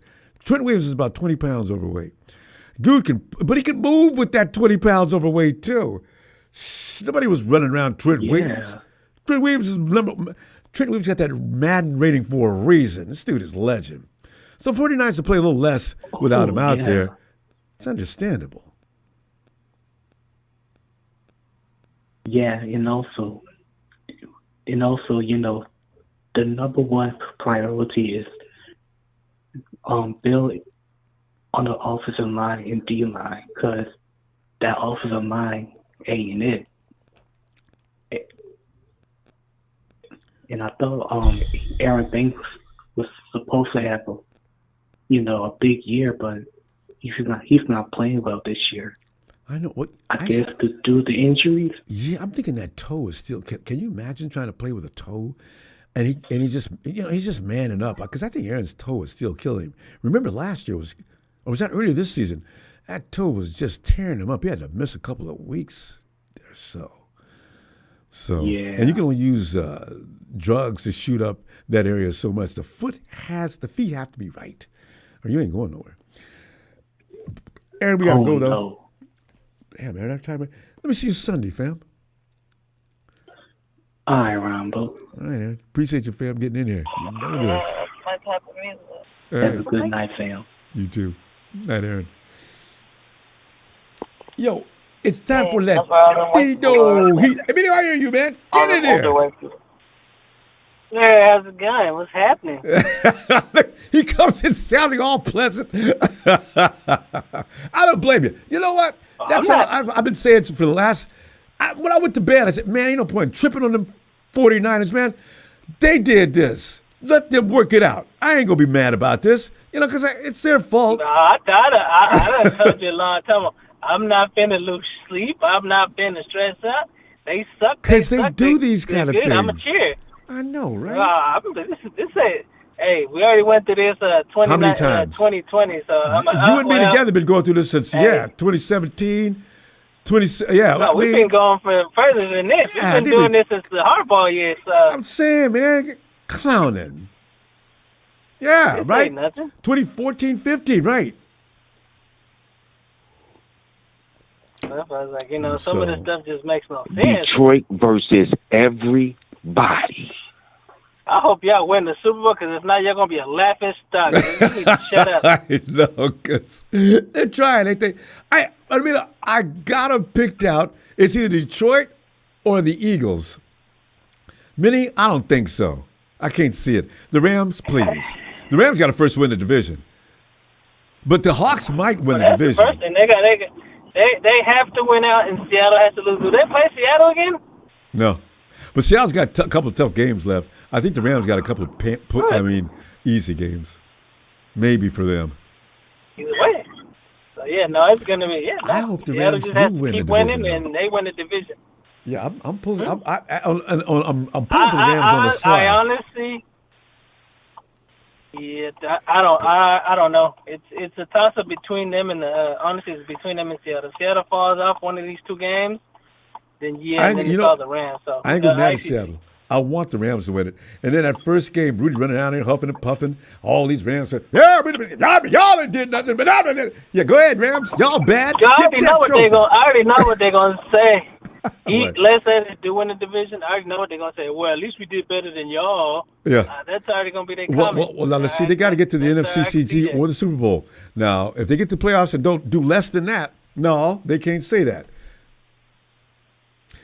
And I know that's not going to happen. I'm just saying that's not what they're going to say, but they're going to use that one. We did better than y'all. We won the division. I mean, when you're the Rams talking to the 49ers, what can you say? You finally won a couple of years after 8, and yeah. So it's comical. I Like I said, I'm not worried. Like I said, I had already checked out a couple weeks. Go get him. And I already told you, I was already checked out a couple weeks back. No, we were going to make the playoffs because it was too many things that put it out there that showed we were not playoff contenders. No matter what we did, it was too many games that they were in the lead, lost games, that, not having the defensive coordinator. I always forget his name, so I don't even remember his damn name still. Who the hell he is. Yeah, the hell is that? I don't know. That's not you, is it? Is somebody else on the line? No, it's not me, no. Okay. Yeah, and like I told you, too, this goes all the way back to before Brandon Ayuk was clowning Lynch and Shanahan. So, yeah, the trouble started right there. You know what? I'm not too worried about that. He's not the first one that's done ask for money, on the Niners and not just in the But he's not the first one that's done it. It was a domino effect, though, Emilio. Everything turned to shit after that. I mean, I got guys not playing. I got Ricky. What are the chances of Ricky going downtown and getting shot? What? But you got that too. But you got to realize, with this whole team, this whole Shanahan era, he's not the first one to ask for money and act like that. I'm just saying. Did it. Yeah. No, I get what you're saying, but he's not the first one. If people keep blaming Ayuk, this all stuff. I'm like, no. Bosa did it a couple years back. Came out 2 hours before the opening game. That's true. So, yeah, Fred didn't act like that, but he got paid. So it just, Bosa didn't be out too much on social media, but he was I'm not playing unless I get paid. So he wasn't on social media like Brandon Ayuk was, but he did. And Deebo did the same thing. I want to get paid. Well, I'm not going to come back. I'm doing so. He's not the first one. I don't know why people keep blaming Ayuk for this or for what he did. Like I said, he's not the first one that did it. People just going about what they're doing recently. He ain't totally. But I'm just saying, all the bull spit that got started. It started with Ayuk. It graduated to Trent and CMC, and then things got all. I said, well, these guys ain't working out. They're good, but they ain't that good. We need to get to training camp. Let's go. I get it. They all want their money. They all want to get paid. You've been playing for years. You want to get paid. And some of these guys, you look at McCaffrey and you look at Trent. Oh, this might be my last contract. I might just ask for as much as I can and go out. So at this point, they were looking out for themselves instead of the team. So like I said, you can't keep saying Ayuk, because I hear people keep saying Ayuk. But what about these other guys? McCaffrey did it. He just did it in a different way. Mm-hmm. I want more money. I don't want to play if I don't get guarantees. Trent said the same thing. I don't want to play if I don't get paid. But I'm going to stay home. I'm going to sit around the house eating. They all did it, each one did it in a different way. So it happened between, it was like 4 or 5 guys this year? Yeah. Not just Ayuk. Ayuk was the one that we all seen, and he made it more obvious than everybody. Oh, yeah. But here's the thing, every last one of them, they got paid, ain't played. Yeah, they all got hurt. And they all got hurt, which is the funny part. That is not funny. Which is crazy. But that's crazy. It just sometimes it just happens like that. It rolls out. It is what it is. It was just a bad year for us. It happened, but like I told you before, we just need to get rid of a few pieces. And for the life of me, Shanahan needs to get help on that offensive side. He needs a coordinator. Fix that, and the team should be a lot better. He needs another Josh Daniels, but needs somebody to help him, because he can't just run the whole team by himself. He's trying to do that, but he can't. You need help. He needs to realize that if he doesn't, he will find his way out that door sooner than later. He already said he wants to stay. He doesn't see himself leaving. But if you don't fix that stuff you need to fix now, or as soon as the offseason starts, you're going to be out that door faster than you. All they need is to get the group together, the clique, go to Cabo, kick back a few days, come back fresh there you go again. No, man, that Cabo crew needs to die. That's the problem we have now. That's why these dudes are overpaid. No, you don't want that. Have you been to Cabo? You don't know how nice it is. It don't.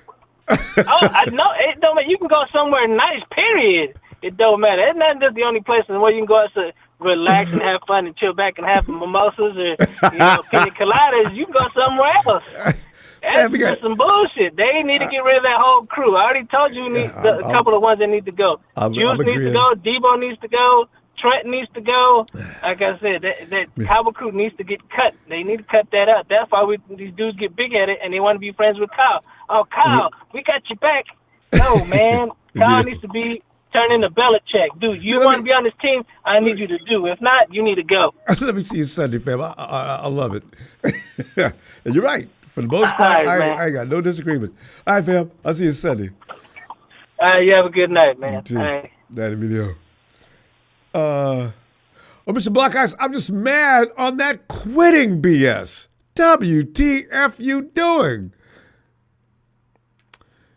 You know what, though? Mr. Black Ice is par for the course.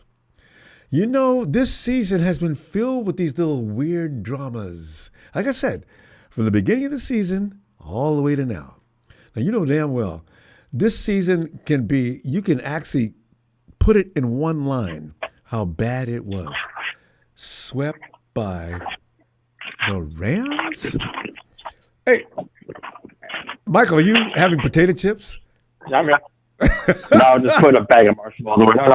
No. Me, I was making some marshmallows, some s'mores, but I'm done. Ah! And then I was just talking to one of them. And then I was talking to I've one of done my s'mores friends. thing in a long time. All right. How funny this is. I talked to one of my old classroom friends from high school. I didn't graduate with him, but he graduated with my sister, who played center for the Rams way back then, John Sullivan. I asked my sister, said, "Oh, look who's here." Your sister's basketball player? Not the Rams center. Rams center. No, John Sullivan was the former center for the Los Angeles Rams. I thought you were talking basketball. You were talking college in some team in the color Rams. Really? No. Yeah, he's a Rams. He was a Rams center. I don't know if it was in Los Angeles or St. Louis. Might have been St. Louis. I don't know where they're from. They're going to move soon too. If the fan appreciation doesn't pick up in LA, they may have to move again. Because Harbaugh's going to take over that stadium.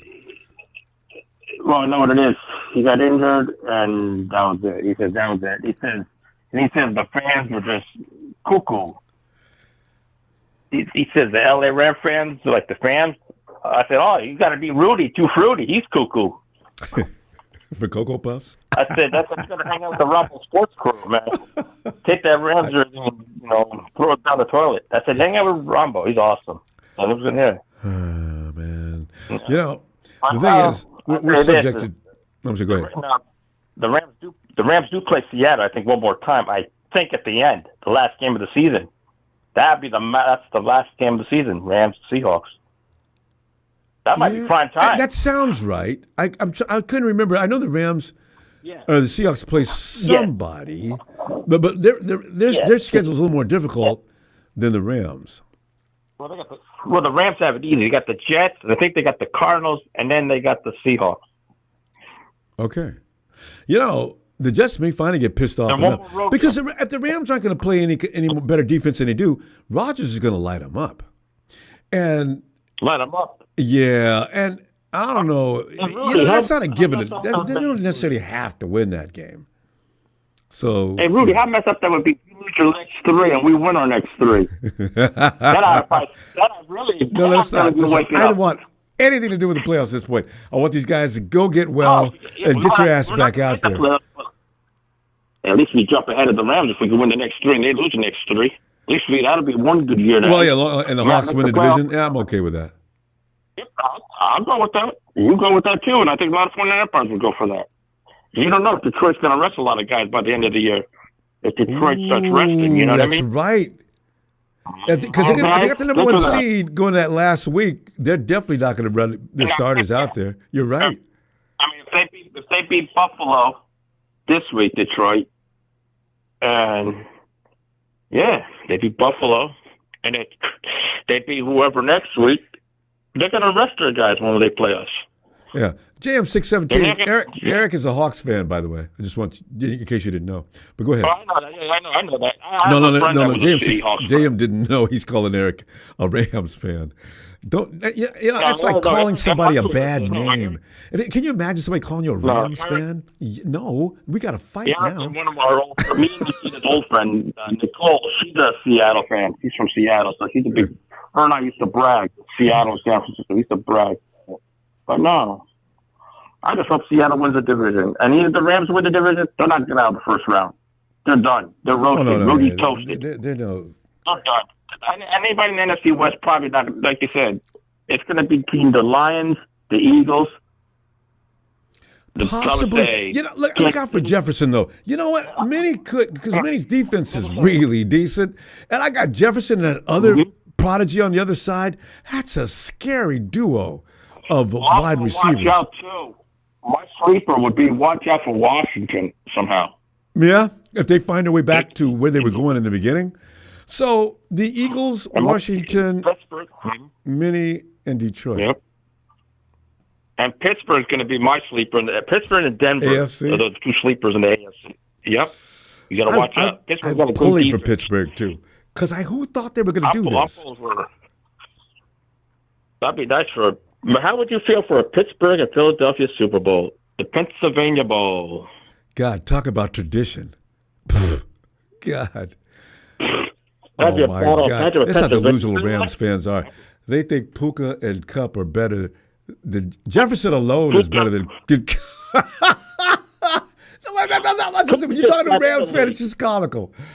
I think most of the Rams fans are from. Yeah, most of the Rams are from Poland. Jefferson alone is better than Cup and Puka combined. Give me a break. And another dude. You gotta watch out too, Ronbo.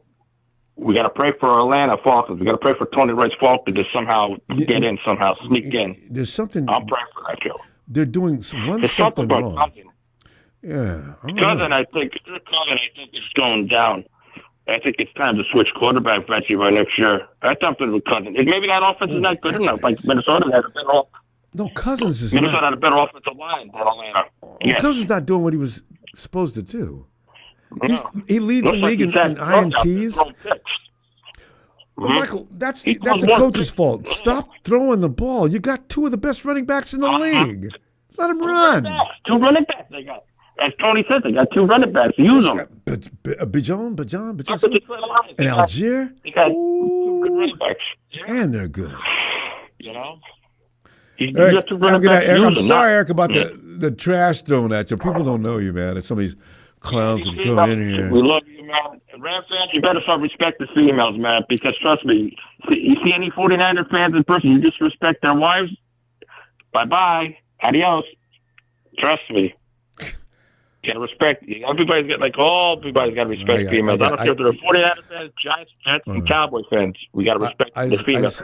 I just have sympathy for the Rams because they've been through. I mean, they came to that moment where they bought a trophy, and now reality set in. They're not that good. They'll probably find in their cracker jackpot. Maybe Rudy found in his own cracker jackpot. Oh, a trophy, a ring. Mommy, I got a ring from a cracker jackpot.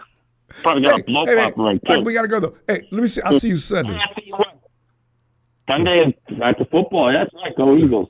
Pittsburgh. Yeah. That's Sunday. Oh, Eagles at Pittsburgh. That's right. Eagles at Pittsburgh do play. Nikita, I pulled for your team against Pittsburgh, though. But I want to see Pittsburgh win the AFC. All right. Yes. Good night, Ronbo. All right, man. Night, Michael. Shut down the FBI on day one and reopening the next day as a museum of the deep state. Brian, what are you? Brian's listening to the deep state. Brian, get in here. They have a snow globe of what really happened to JFK. Brian. What seems clear. Are you sure that's Brian? Because we've had this kind of call before. They do this. Brian. Okay, we got to come back to Brian. He's up here. It's right now. Yo, D. Now, in order to appoint Patel, Trump has to fire the current head of the FBI, Christopher Wray. Anthony. Everybody's not listening to that. What to do, Rambo? Okay. Anthony, come Rambo. Because you know how we had to cut it short yesterday. Come on in, fam. Yeah. Rambo. Yeah. First of all, we lost that game simply because we ran out of linebackers. Yeah, good. Blame Devondre. I like that. I'm with that. And I'm gonna tell you why, Rambo. Before Greenlaw left out the game, how many running yards did the Rams have? Oh, that's true. Hey, that's true. Little Karen who's running around talking about, yeah, we the big brothers in Mississippi West. After Dwayne left, you became big brother. That's right. I forgot about that part. Yeah. What they started doing, Rambo, running the ball straight up the middle, right? You know why? Dre was gone. Greenlaw out there. Wide 9 is not effective without effective linebackers. Fred couldn't do it by himself, especially on a bad ankle. Right. So people say, where was Winters? Winters left the game with a neck injury, Rambo. Oh, that's right. Early. And that's what pissed off Devondre. They must have sent him in first instead of Devondre. That's right. That's right. Okay, I understand everything now. And on top of that, Rambo, if you ask me, Campbell knew even before the game started that he wasn't going to play. Yeah. He plotted against him, Rambo. And had plans on leaving just like he did, a big exit. That's right, just like he did. Didn't play not one snap. Talking about he wasn't going to play. So why dress out, Rambo? You see what I'm saying? Yeah.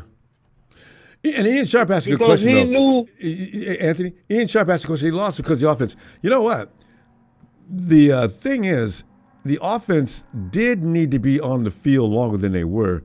So it may not have been completely behind that. That was a large part to do with it, though. Dre Greenlaw, people don't understand how important he is to this team, especially, with the kind of defense we run. And with as far as Kyle, I think Kyle he let the team down because he game plan solely around Deebo, man. Should have never did it. To get Deebo the ball. And they had to do that You're after right, the game. He'll never admit it, but Sunday. it's the facts though. I know. He tried to force feed Deebo the ball. Force feed and didn't work. And I got Jawan Jennings on my team. Why? I just got to explain to Deebo. Deebo. Okay. We did that in the first half. We ain't doing it in the second half, bro. Sorry. Man, Rambo, I mean, I don't do like y'all do.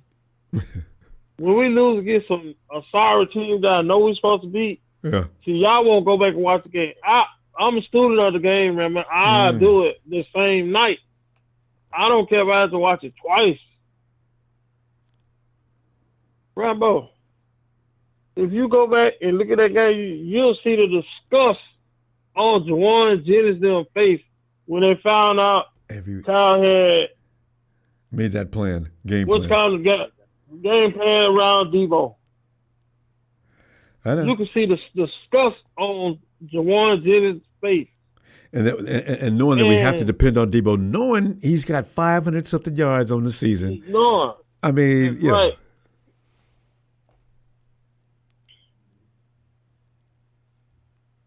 Now, Rambo, I was listening to the other caller.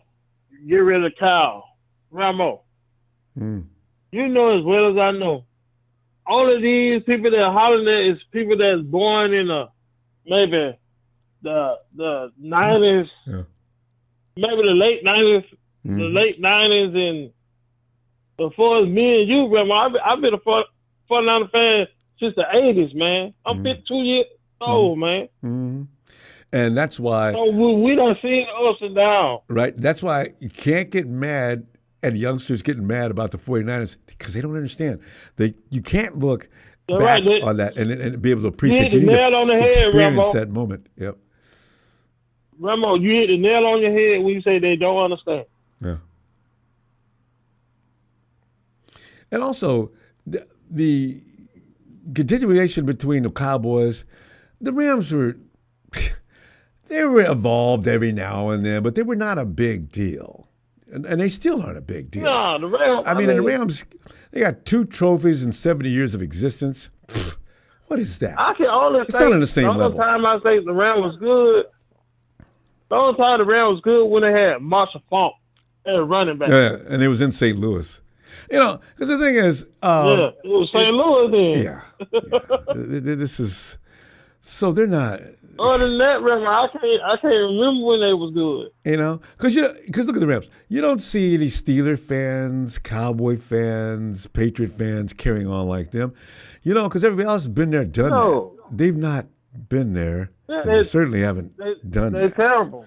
So that's why they jump up and down like little cheerleaders. Ooh, we beat the 49ers.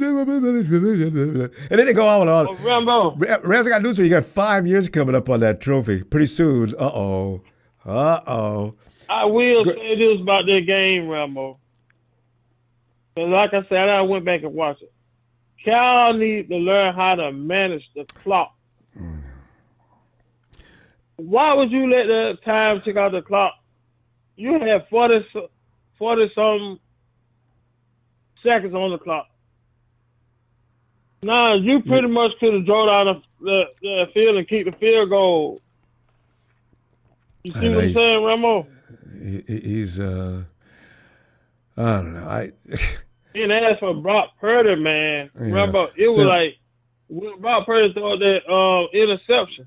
Yeah. Rambo, it was second and 11. It was a dumb play. I know. Checked out chunk by chunk. We got to go though, fam. I'm gonna see you Sunday, and we're gonna continue to be mad. But you know it's okay. Got to get it off your chest. We got it right.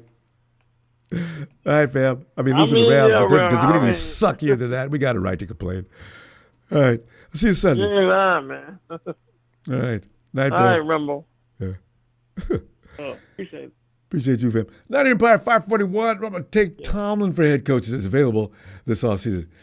Man, the Steelers, there's no way Tomlin's leaving Pittsburgh. He's going to die a Steeler. He's either going to be running the Steelers or he's going to be in the front office. Juice Man, be careful. I'm not tolerating any personal attacks, okay? So just be careful because you guys are definitely, we talking that close to getting thrown out anyway. Hey, yo, Eric. Yes, sir. Because, Eric, I'm trying to police this place as well as I can, because I might have to reset policies. Rams fans ain't gonna come in here and say anything they want to anybody. It's not gonna happen, but I'm just saying. You guys defend yourself. Do not let the Rams talk to you like that. And if you really can't stand them, block them and you can't see them, and you're good to go. And then I'll watch them, and I can't wait to lay the hammer down anyway. All right, hey Eric, come on, Pam. We're starting to look at you like, I got the Rams don't need to go ahead, but listen. If they do, we can all sit back and laugh at their efforts in the playoffs. I'd like to actually see them in there, but at the same time, I don't want to see them get past you. They don't deserve it. Yeah, and I think that last game of the season is going to be a very you do play the Rams last. Game. Oh! Yeah. Man, last game of the year. It's gonna be interesting. I think so. The bad news is we got to swap down to their place. Wait, are you playing them in L.A.? Of course, it doesn't really matter. You're gonna have more fans there than they do. I'm telling you right now. Nobody loves the Rams. Only these cut-ups in here and maybe a handful of others. But the stadium seats are filled up, and I don't care how far away a team has to come from. They're going to be in the majority of the opposing team's fans. I love it. So, and we're still talking West Coast. It's not that hard for Seattle fans to come rolling down to, and also the Seattle fans in the LA area anyway. So, yeah. I tell you, I remember a long time ago, I traveled on an airplane down to Arizona for the Seattle Arizona game. How long was that flight? Maybe an hour and a half? Maybe an hour. Well, yeah. An hour and a half, maybe. Yeah, that's a quick flight. It's like the flight from SFO to LAX. The plane goes up, and it goes straight down. It's about a 40-minute flight at the most. I mean, it's almost embarrassing to take a flight unless you just have to. Yeah. Yeah, that flight was just so crazy because it was, the first-class people, and then you had second-class people, and then you had anybody wearing Seahawks gear, and that was like everybody else. There was only like three different people set the people going in, and that was. Yeah. Eric, it was such a joke. I thought you were getting ready to make on that. So I said it'd be the same thing if, let's say, we're flying to the Super Bowl, and there happens to be Rams fans in there, and break down the class system in the plane. Then, never mind. Let's move on. You're looking like you play. Who do you play this week? Sunday. Packers. That's going to be a pretty good game. Yeah. That's what I was saying. You guys have the most difficult schedule between the two teams. You play the Packers, and then who do you play? Vikings. Vikings coming up too. Ooh, that's rough. It's going to be.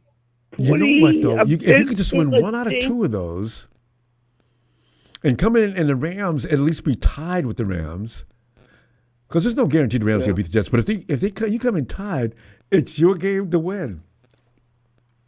Well, unfortunately for us, the Rams actually hold the tie break.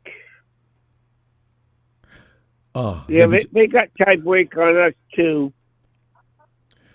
You've only played them once? Well, how do they have a tiebreaker? How do you engage in that? They beat us out here in overtime. Okay, but you've only played them once, so if you beat them next time, tiebreaker off. It doesn't work then. Unless there's other ways they could calculate that they've outplayed you this year, but otherwise, nah. Yeah. Just like if we would have beat them yesterday, same thing, even up. But no, they scored 12 points, and that was enough. I'll never forget that as long as I live. Rams came in to Levi's, 12 points. Yeah? How bad did you guys beat them? We didn't. We scored 6. Nobody's going to believe that. 10 years from now, nobody's going to believe it. Yeah. Now, what's the story with Campbell? What is going on? His feelings were hurt because he apparently didn't read the email that he was here due to the fact that Dre Greenlaw is not going to be able to play this year. So you have an opportunity this year to score points and impress other teams around the league, and maybe you can strike up another good deal. No. So Devondre acted as if he was surprised and got mad because Dre came out in the field, and we're not talking about some scrub. We're talking about a Pro Bowler. I'm talking about great play. We're talking about a great player. That's what we're talking about. Come on, Devondre. Look inside yourself. Should you really be out on the field ahead of Dre? Get over yourself. You did a good job, but you're not better than Greenlaw. That's the way it works in football. You got to take a job. Yeah, you can't just have it. Yeah, because and even if he could, I tell you, and even my dad agreed with me about this. There was at least 2 other guys who would have had more of a reason to quit, and that would be Ricky Pearsall. He's playing. Well, Ricky's a rookie, so he can't. Eric, we got it. Let's talk about this some more Sunday, because I like your point here. Let's see you Sunday, okay? And good luck Sunday. All right. Night, Eric. Hey, yo, Jalen. Here he comes. Jalen, love him some Jalen. Hey, Ronbo, what's up? I love when he comes in with a different personality, and all of a sudden he's got a mode on that I can't read. Jalen, how you doing, fam? I'm really pissed off, Ronbo. Is this the same Jalen? Oh, no, sorry. Jalen, I'm sorry. You know what, Jalen? You have a right to be pissed off. Come on in and let it out, man. Well, what was that guy's name that walked off the field? Devondre Booty. He is Booty. Boy, I would call him some other names. I'm trying to stay somewhat classy. Have a problem with that. like of all problems we have with this franchise, to get up and walk out in the middle of the game. He could have waited till the end. We Oh, did he not could need have. that. He could have not came in the first place. Now I'm gonna wait till halftime. Y'all need me? Bleep you! I'm out of here. It's like that. Yeah. You know, that's okay. Ronbo, you see, there's when you were in high school football, Junior. that's one of the things where the coach will grab you by your helmet, Mm-hmm. walk you to all the players, and you have to apologize for that. Mm-hmm. Yep. Treat a child like a child. See, and it should have been applied to Devondre. He went down to fourth grade on us too. And Like that's just embarrassing. Man has no shame. What this franchise has become is I know, overnight. Well, actually, over a 2-3 month period after the Super Bowl, things turned to shit immediately. Brandon and Ayuk letting everybody know, y'all, if you can't afford a Maserati, you know what I'm saying? What does that mean, Brandon? And then we get into negotiations, that turns to crap. And then that goes south. And then we get three other guys. I got to have my money. Okay, you guys ain't going to work out? And Trent, you laying up on the sofa just eating? I mean, what's up, man? You look like you weigh 500 pounds. You know, CMC, his father even says he overworks. It was terrible. Disgusted with this whole team from all of them. Brandon posting Instagram pictures and videos of how you catching the ball but can't come out and catch the ball. Deebo can't come out there and catch the ball. Ricky going through his shit. Trent Williams appear in the game but can't appear in pads. When it did come and show it up, they got him on the IV because he's so far out of condition. That right there told me a lot, but I was hoping for the best. Then you got Kyle, can't admit his failures. Yeah, he won't do that. You think he's the best coach in the league, but here we are, 6-8. We're not as good as we were. It's going to get worse. Jalen, I believe it's going to get worse. You know what? Jalen, are you ready for 6-10? Oh! But wait, 6-8. Maybe 6. Can we beat Miami? I guess we'll talk about it next week. But we can talk about it now if you want to. My God. Who are we going to beat? It ain't like we haven't been 6-10 before. So. Well, I know, but I didn't feel like I wanted to be that this year. God, no. Jesus. Are we really ready to admit that all of our players that we love, George Kittle, Deebo, are out of their primes? No. Actually, they are on the other side of the hill now, for sure. But, okay. They haven't picked up enough pieces to replace them completely yet either, too. We've been looking for a tight end for how long? Trent Williams, Lord help us if we can't find a replacement for him. Deebo shouldn't be a problem. Deebo, man, I'm playing, man. Come on, man. But you know what? B.A., I'm worried about him more than anybody, fam, because what if that leg, they said that was extensive damage to that knee. Is he going to be able to roll next year?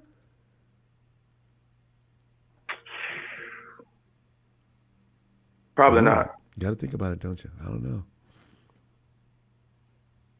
Yeah. Well, at least we'll get the first round. Yeah, right. Early in the first round, it looks like. Because, I don't see us beating Miami because we got to go out there, and Miami loves to play in that warm weather. And then who do we play after Miami? Do we play Detroit? Yes! We got to play Detroit! Oh. Hey, but you know what? We don't play Detroit. If we play Detroit last, they're going to be resting people. They might they might give us a gift like the Rams got from us 2 years ago. Rams are still calling it, we beat you guys, we beat you guys. You remember the game that everybody sat out because we were in the playoffs? And the Rams won in the second half. They're still rolling around. Yeah, we beat you guys 3 times in a row. Yeah. That's what Detroit's going to do. Although we're not going to sit around and talk about, wow, we beat Detroit. Final game of the season, we ready. That's not. Reality says no. When the Rams get to the playoffs, who do they face first round? That has to be calculated. That hasn't been decided just yet. I don't think. It doesn't really matter. Their record says they're going to have to play somebody big. Green Bay? Oh, we played the Cards the last game. Yeah, I don't know. No, it's got to have to be higher than that because the Rams, you figure the best they're going to do They got 8 wins now. They could go 10-7, possibly. That's not top tier. They'll get a wild card team to come in and play them, probably. Yeah, I don't know. I don't know. I really don't know. I don't know how they're going to do that. Tony says Rams' only way into the playoffs is by winning the division. Yeah, Tony, that's what we're talking about. And who would they face first? As Rock would say, it doesn't matter who they face first. Yeah, they're absolutely getting destroyed down in the first playoff. Oh, I'd love that. And Jared Goff would love that too. Well, Jalen. Because all of a sudden, Matt Stafford, he plays us, and he didn't throw one pick, but he always throws picks. Well, he's got a new thing. He didn't want to throw a pick this game. He did. We just couldn't get it. Remember the ball popping up in the air? On this game, on this game, pop-ups, and he threw the ball out of bounds about 4 times. You know what? Let me see you Sunday, fam. All right. And Jalen, glad to hear you're regular, fam. I like talking to you. Come back Sunday. I'll be looking for you. Yeah. All right, fam. I'll see you. All right. Night. And now we go check out Brian and see if he's still listening to. I hope he got the TV turned down. Brian, come on in, fam. Don Burr wearing panties, obviously. Brian, Ronbo, what's up? I've been looking for you, fam. Come on in. Ronbo, I think I might have dozed. I think I might have unknowingly. I probably dozed off a little. That's okay. It happens. It's not that early in the evening. Especially if you kick back, relax. It's easy. Well, go ahead, fam. Right. We had to cut it short yesterday. I mean, we can't go all night now because it's kind of late. But go ahead. What are you thinking? Ronbo. All right. So I got a few points I want to make. All right. First of all, what is wrong offensively? What is wrong with using the check down? Brock Purdy, he's got guys running short, medium, underneath routes. But but there was a few times that I saw that the check down was open. Yeah. Now, I'm not saying that they would have scored, but he never on the interception that he threw. The check down was open. He's been doing that for how many? I've been talking about this for 2 years, fam. I said, Brock, every now and then, because Brock always he wants to be big play Brock. He likes to go downfield when he probably shouldn't. We've seen McCaffrey standing around wide open. And if you get the ball in McCaffrey's hands, it's just as good as a pass downfield. He's going to go nuts in that open area. But Brock be shooting for that shot, boy. He does. And sometimes it's ill-advised. That was the only, Ronbo, that was the only time that he threw in the end zone was he threw the interception. He throws it, and Jennings is practically triple covered. I mean, that's what I'm saying. Behind him, people, he had a guy in front of him. Yeah. The Rams did not want Jennings to get loose on that one like they did last time. Yeah. So they covered he that. wasn't, I'm like, no, they had a triangle. I think they had a guy up top, and then they had 2 guys. It was almost like 3, like it was triple coverage. I see more Rams. But the check down was open. I'm telling you. Throw it to the check. Don't throw it to the check down. And Brock should know look better. Long to short. Right? If he's got that many people with him, who's open? Yeah. And then another thing, Ronbo. When we go in the draft, we got to, and I think it took this game that I just really just kind of looked on the line, something told me, watch the offensive line. Just watch. Don't look at Brock Purdy dropping back. Watch the offensive line. Ronbo, they are horrible. I know. I don't know how these guys in the league, these guys, Ronbo, they are too horrible for pros to be called professionals. They are terrible. They don't stay with their block. And I'm a high school. And they get taken out easily. I'm a head coach now. I'm a high school head coach. Okay. So now I'm like, these guys are terrible. These guys are terrible. They actually giving these guys a check. These guys are terrible. And Brock has to he has to work behind them, and people get all over Brock. I say, guys, I don't know if is that all entirely him. I don't think so. So that's why I say he needs an offensive line. Yeah, I see it. But moving right along, you know what? Leonard Floyd, I didn't think he was really doing anything, but actually, Leonard is he's on pace. Pressure. He's a lot of pressure. He's on pace. I mean, he has 8.5 sacks. Wait, does Leonard have 8 in sacks? The previous 3 or 4? That's right. Yeah, last few weeks he's picked up a lot of sacks. Stats now. That's right. Yeah, he came on the last few weeks. He's at 8 point. He's at 8.5, and then the last few years he's been at same thing. 9 last to year 10. he was 10.5. He got 10.5. He had 9 and 9.5 the previous year. So right now he's always right around there. He'll get another couple of sacks. He'll get one more for sure. Yeah. Puts him at his average. Yeah. Yeah. And also, Ronbo, I don't mean no harm. I do not mean no harm. Go ahead. Juice has got to go. No. A lot of people feel that way. Juice has got to go. And they cut his salary last year anyway. I'm. At one point, you were right. You were the most expensive fullback in the league. For what? I don't see. That was another thing. I watched Juice. I mean, what does he do? I mean, what is his role? Well, those times that they were running. What was the running back name for us? Is Guerrero? Garindo? Is it Guerrero? Garindo. They run him. They just run him up the. They run him up the middle with no blocking. I'm like, oh, where's Juice? When they run them isolation plays, where's Juice? And then they try to run. And then when they run them stretch plays, Juice don't stay. Juice don't stay on his blocks long enough. Juice is usually in a trap. He just don't. He runs trap plays really well. But when he goes out in space, he's pretty physical. I don't know that. Yeah. When we're down, I don't mean to cut you off, but when we're down on manpower like we are right now, this is the time for Juice to step up. Or they need to. They don't even run him. They don't even run him on short yardage. I know, what I mean? But they don't Brian, even run is him that on short. his fault or is that Kyle's fault? Though I worry about Kyle's usage. That's of Juice. Kyle's fault. He should use Juice a little more than he does because Juice is open at least half the time. He don't do nothing but run clear out routes, and he's not even a part of. I don't even think he's part of the offensive plan. It looks like he's not even a last. I think he's underutilized. He's not even a last resort. I know that's. Yeah. So but he made himself. But what you're saying though, he made himself expendable. He didn't make himself expendable, but he appears to be expendable now. And maybe Kyle does want to move away from the only team in the league that runs a fullback. So we'll find out. All right, Brian, we got to go, fam. I'm going to see you Sunday and see what else is going on in Ninerville. All right.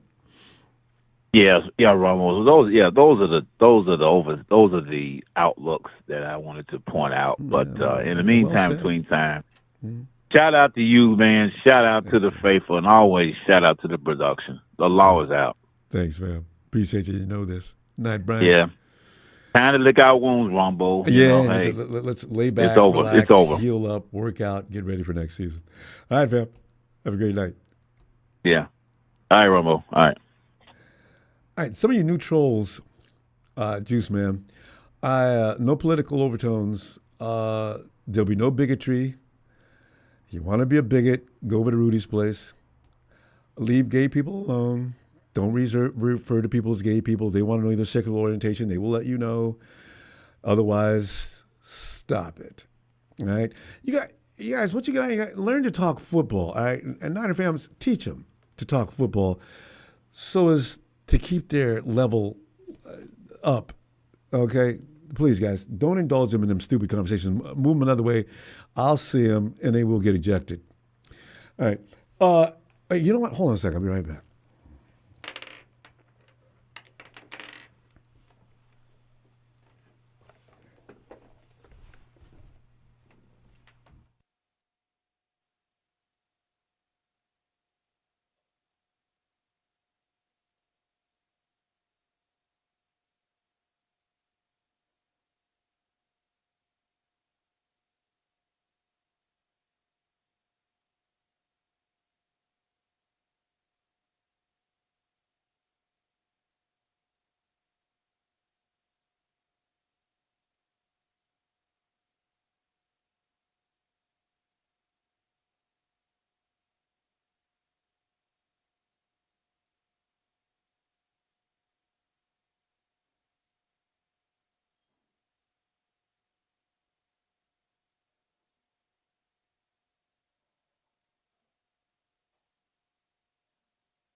Elvis, come on in, E.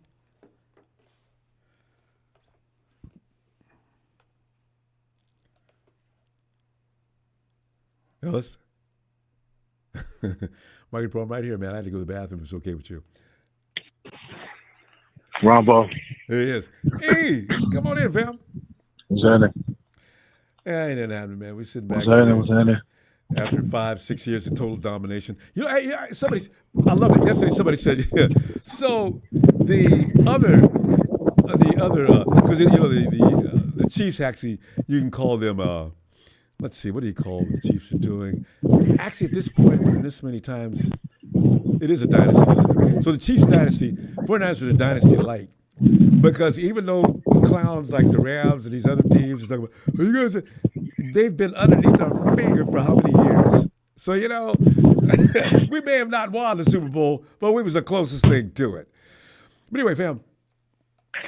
Well, when you don't have, when the NFL and Roger Goodell is not making sure that you're winning Super Bowls and winning games and getting by through a whole season, and is responsible for at least 10 out of your 11 wins on the season, you know, it makes shit a lot easier. Mm-hmm. But you know, when you're not on that side of the you know of the spectrum, then yeah, man, you know, when you got to earn everything that you get, and if you don't earn, you don't eat. You know what I'm saying? You know, we you know, it looks like this, and you know, even when we are eating and we are getting down and doing what we're supposed to do, man, we still, you know, we still against the gun. Yep. So, I mean, and you saw about Taylor Swift, right? The NFL gave her almost a minute promotion. Said NFL, you guys feed the ball, they're feeding the hand. I mean, because the thing is, Taylor Swift has meant a lot to the NFL the last couple of years. Her and Travis put together for last season and last season and this season. Hilarious. So you're right. And I hate to believe it, man, because I want to believe that those games are real. But yes, there is a cloud every now and then that floats over to make you wonder. But let's go ahead, because you know. Yeah, you know, look, man. You know, the delusion is a hell of a thing, man. The illusion is a hell of a thing. So you know, I just things are just obvious when they're obvious. That is what it is. But you know, yesterday it's like. You know, just the fact that Kyle prepared his entire game plan. Deebo gets the first play goes to a slant on Deebo, and it gets broken up because he's getting no separation at all. Why are we throwing him the ball? So this is the loss in the offensive shit show was because of Kyle. The only play that actually worked was the play that he threw to George Kittle. Why he didn't continue to go to George Kittle, you know, do a run, you know, go in a different direction, do a different play, and then come back to George or go back to George consecutively. I mean, make them stop it. And give keep doing it until you can make the other team stop it. Then go in a different direction with it. Don't just, you know, I'm going in accordance to my game plan. To hell with all that, because you planned around giving Deebo the ball all game because you're trying to, please his ego and shit like that. And in the midst of that, compromise the win and the potential to stay in the race for the playoffs. Mm-hmm. So, you know, he wasn't a head coach. He was trying to be a friend. He wasn't being a head coach yesterday, which seems to happen more often than not. So it's totally on him. It's not on Brock overthrowing Juwan that one time. We should have already been up. We should have been up, we should have had 28 by the time that interception was thrown. Honestly, no, yes, we shouldn't. No, fuck all that. Yeah. we punted the ball back to them like 6 or 7 times or 8 times or 9 times that game. They gave us the ball back. We gave them the ball back. Everybody had an opportunity to run up the score, and nobody did it. Yep. And most importantly, we should have done it. You know, they've been, it just, it's a comedy of foolishness and errors all day between both teams. Our Rams running around talking like, "Oh, we're good." No, you're not. And that's what happens when you play disgracefully. So I'm, it's unfortunate, man, but that's just what it is. And we gotta we got to take it on the chin, and it's on to the next game, and we'll wrap up this season, man. That 1% .00. Oh, they're gonna sweep now. Huh? They'll sweep now. See, because it doesn't matter. I bet you weird things are gonna happen between now and the end of the season, Ellis. I just hope nobody else gets seriously hurt. Yeah. Well, if Kyle's smart, he'll maybe let the guys, let our starters play one more game, and then, maybe let them get the last 2 games, maybe let them get a few runs, a little burn, and then just go second, third string the rest of the season. I mean, I'm not trying to say, tank or any of that. I mean, I would like for us to go out and win all those games, but, we're only going to have, we're only going to be what? I don't know what our position change. If we lose the next 2 out of 3, or let's just say we lose the next 3, where does draft order? Where does our position, land us when it comes to the draft? Yeah, I know. I think no matter what, are we just still remaining at 15 or 14 or what? Well, it's going to shift back and forth between now and the end of the season, Ellis. I don't know because other teams are involved, right? Right. Yeah, we'll see what happens. I mean, look. These other teams still, can lose. A couple of the NFC teams got some tough matchups. I can't remember who's got the hardest of it, but there's going to be at least 2 losses, 3 losses out of NFC West teams. I mean, that doesn't mean nothing for us, but I mean, when it comes down to it, I want to see the Lions smack the Chiefs in the Super Bowl. If I had my wish at this juncture, I would wish for Don Purr's,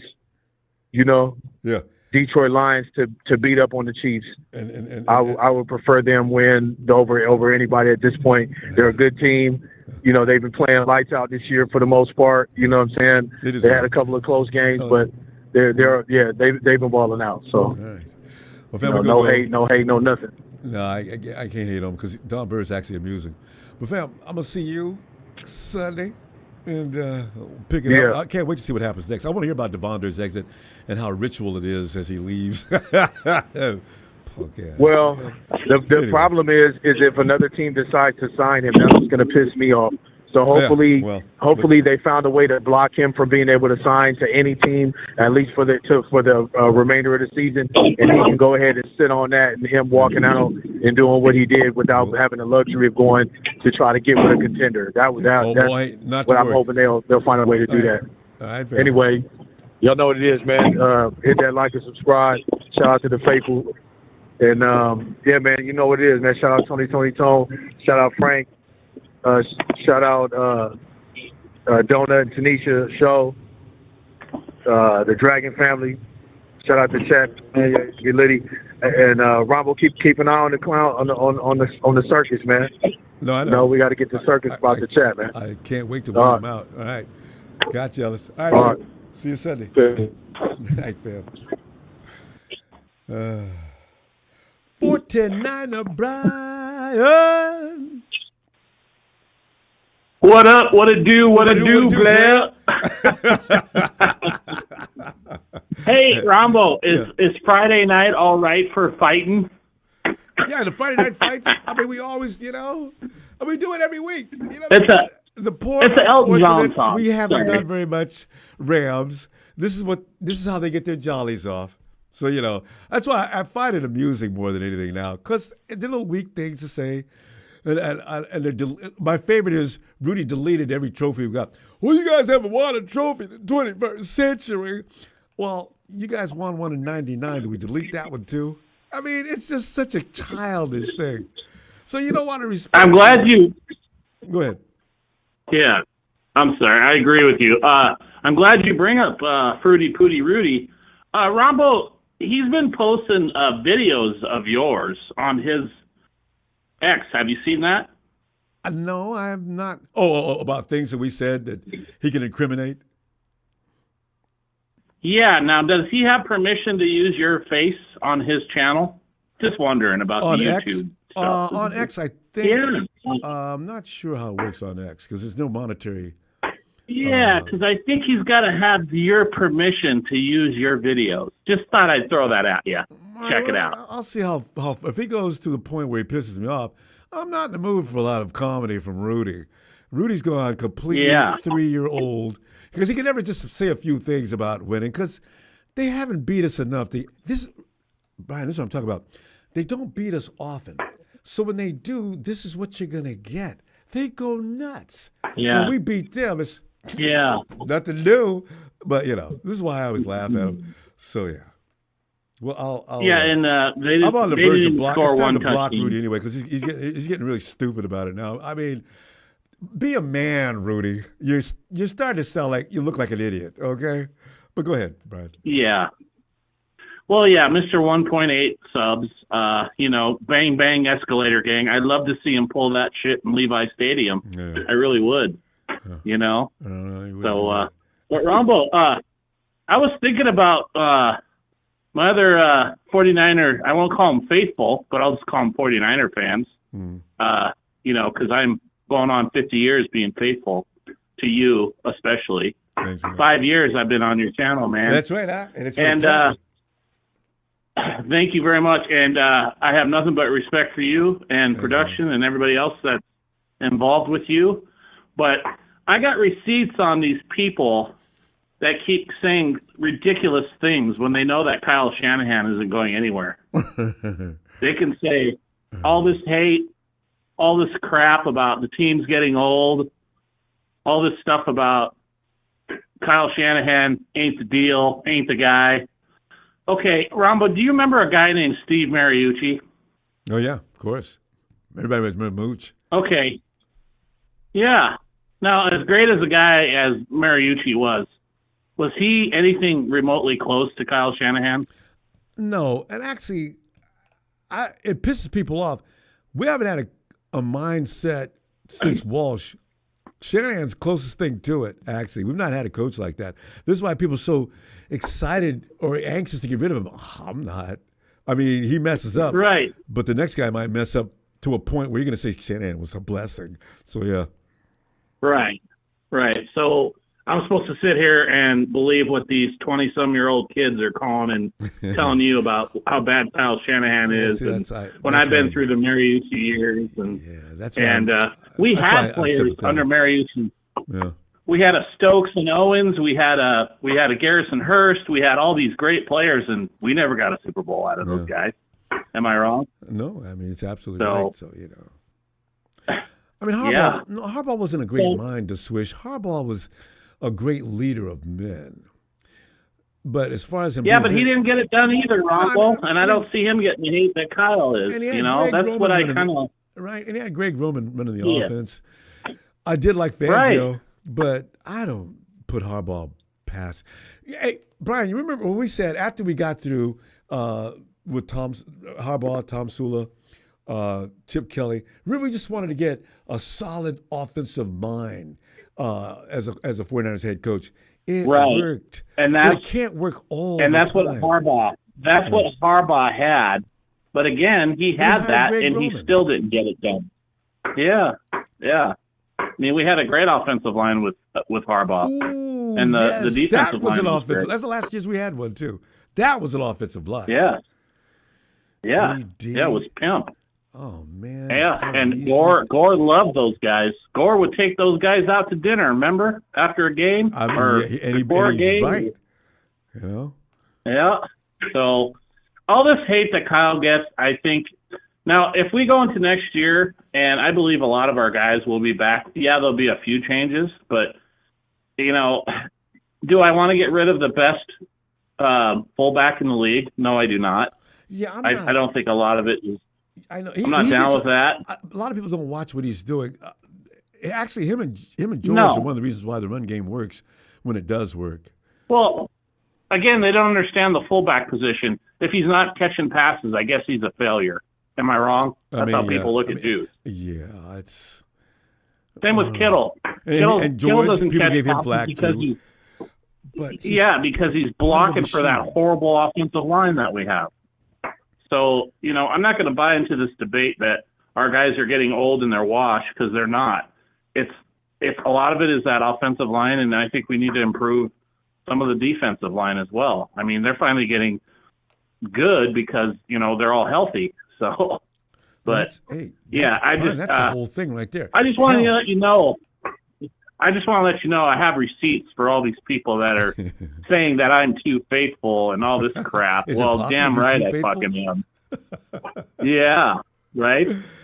No, it's not. But Ronbo, it's just been a tough year for the whole team, and not just Kyle. I mean, all the players, you can't put it all on one person. Bones and ligaments up. It's terrible. Yeah. I tell you what. Yeah, and then we're supposed to take advice from a Florio or a former Steeler. Are you fucking kidding me? A Steeler that hated the 49ers, and Florio hates us with passion. Oh, it's been going on for years. So I'm not going to take. Yeah, so I'm not going to take any of those clowns' advice. Are you kidding me? Whoever brought that up tonight, you know who you are. I won't say your name, but I have receipts. Listen, we gotta go though, fam. But I'll see you. Ronbo, I love you. I love the fam. Thanks, fam. Lambs, your nation. You suck. You're not going to go anywhere. And Seahawks, I hope you win the division, and maybe go on a run there, Eric Wallace. That wouldn't be so bad to watch, would it, Ronbo? I don't know. I'd love it. All right. I will see you Yeah, Sunday. as long as it's not the Lambs. I don't want the Lambs in there. All right. All right. I'll see you, fam. Have a good night. Have a great night. You too. Thanks. See you later. All right. You too. Bye. I disagree, but I actually would like to see the Rams in the first round of the playoffs. I'm really torn on this. I want to see the Hawks beat the Rams out, but if the Rams get in the first round of playoffs, it's going to be comedy friggin' central. Hey, Tony Nagatoni, come on in, T. My brother from another mother. I'm working on this track, Tony. I need my piano. I love it, Ronbo. I need my How you doing? keyboard here. Aloha. Aloha, Tony. We met How you you today. I'm feeling? sorry. Yes. But Tony, come on in and shed some Tony light on it. Tony always has a perspective to be appreciated. Tony, what are you thinking? I mean, we knew the team wasn't going to be what we wanted them to be about 3 weeks ago, and maybe earlier. If they were going to make the playoffs, they'd be a one and done playoff. They would make the playoffs and lose in the first round. So I think it's not the worst thing in the world that they didn't make the playoffs this year. Agreed. Of course, it's always fun to be able to root for your team through Christmas, and now it's kind of just. I mean, we're still going to root for the team, but it's going to be. We're hoping that they're going to upset the Lions or something, which, I mean, weird things happen in the NFL all the time, but it's just things like that. I gotta say this, when I watched the game last night, the Rams, in terms of their team building, kind of took a page from what the 49ers did pre-2019. Over the last 2 years, the Rams completely rebuilt their defensive line. What is it, with Kobe Turner, and now with Jared Verse and Braden Fisk. And they already had Bobby Brown III, who was one of my draft picks, by the way, I want to say. But they built a really good defensive line, and they did that specifically because they identified divisional weaknesses. And one of our weaknesses is the fact that our offensive line is mediocre on a good day when Trent Williams is playing. And so with that defensive line running those stunts, Pooney had the worst game he's had all season. He's going to grow from that, of course. But I actually seen him get taken down once, as I remember.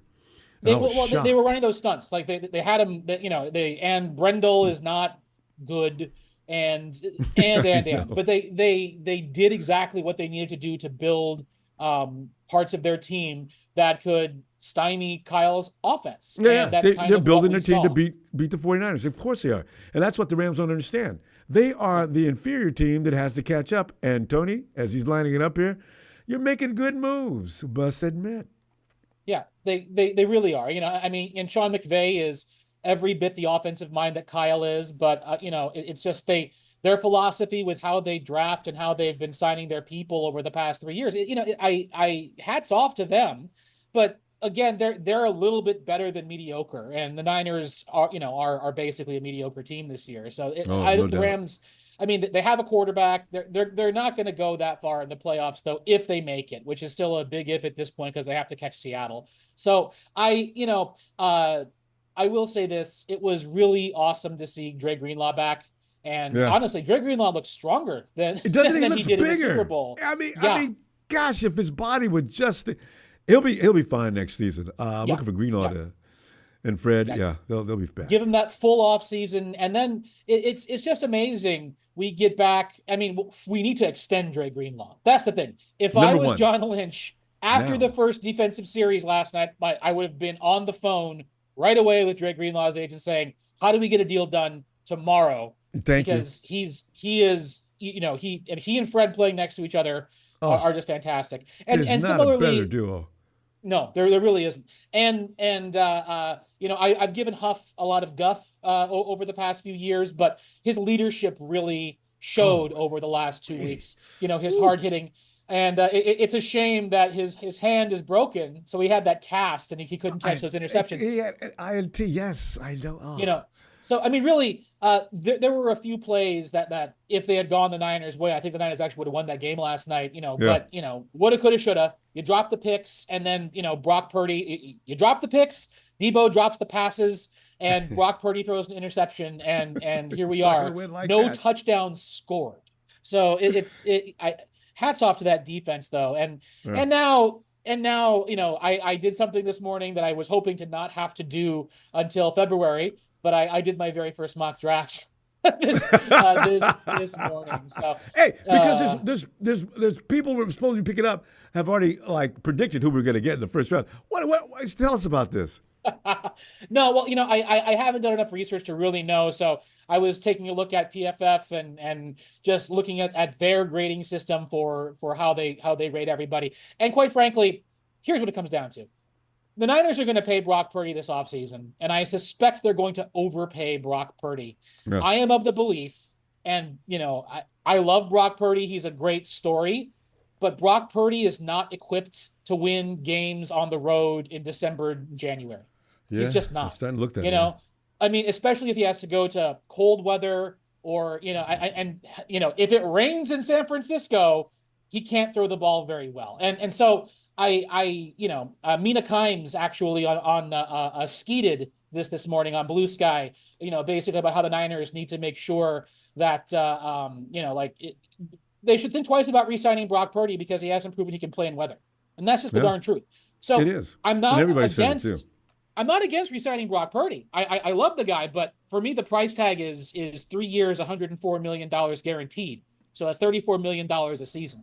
And if you do that, you can put a team around Brock Purdy that can win for the next 3 or 4 seasons. If, however, you pay him $60 million a season, I don't think you can actually put a team around him that is going to be able to take them to the Super Bowl.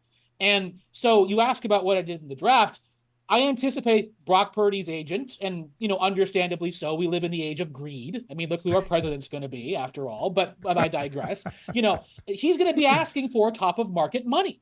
And he's not, unfortunately, he's just not worth $60 million. So what I did is I traded Brock Purdy to the Giants for a second round pick, a third round pick, and next year's first round pick, of course, because I love trades. And I drafted the quarterback from Miami, who, by the way, similarly to Brock, has played, he's a 4-year starter. He has a 65% completion percentage. He graduated from college. All those things that you want from a quarterback. And so I would be in favor of the Niners even moving on again if Brock does not want to sign for what he's worth, quite frankly. But, and again, love the kid. Great story. I just, he does not have the arm to and that's the other thing, by the way, Ronbo. If you watched him on the chat, you're not sure about his arm, if it's healthy or not. I saw that in the chat yesterday.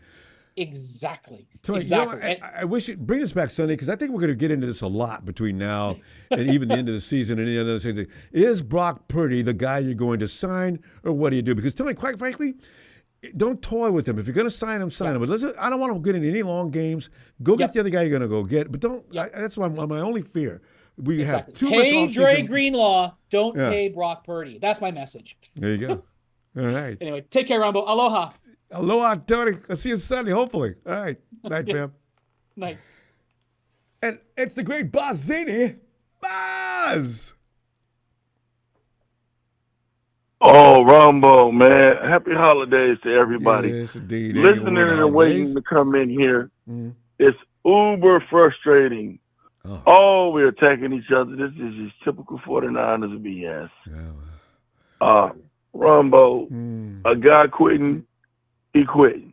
Everybody's allowed to feel how they feel. I agree with you earlier. We're not attacking nobody because of race, sexual orientation, or even how you feel, how I feel. It's okay to feel how you feel. One thing we all got in common, we 49er fans, man. You take the good, the bad with the ugly, okay? Moving on that note, I'm not a Kyle Shanahan guy. He's not a genius. The guy earlier said that, oh, he's 50. Yeah, Ronbo, whatever. I'm the same age. I remember this guy in Buffalo named Marv Levy that's a Hall of Fame, God bless it, coach. But you know what Marv Levy did? 4. He lost 4 God bless it Super Bowls in a row. They've changed the head coach in that area. 0-4-4. I don't care. Once you lose a Super Bowl, you're not Walsh or Seifert. I can't look at you the same. It's like your fiance cheating on you on your wedding night. Are you gonna marry her the next day? Well, that's pretty special. Oh, damn. You know what I'm saying? I'm sorry. I'm not a Kyle Shanahan guy. I like John Lynch. Yeah. I'm not a Kyle Shanahan guy. I'm just not. I wish I could be. But he's lost 2 Super Bowls. And if we want to count that Atlanta Super Bowl, that's 3. Okay? Yeah. So I'm over the dude. I'm glad next year shaping up the way it's shaping up. Okay? The Super Bowl's at Levi Stadium next year. Okay? Here's what we do. We tell Brock, everybody don't want to pay him. I'm watching everybody turn on Brock. Brock's the Arizona kid. I like Brock Purdy. Joe Montana didn't have no arm where he could throw 90 yards down the field like John Elway neither.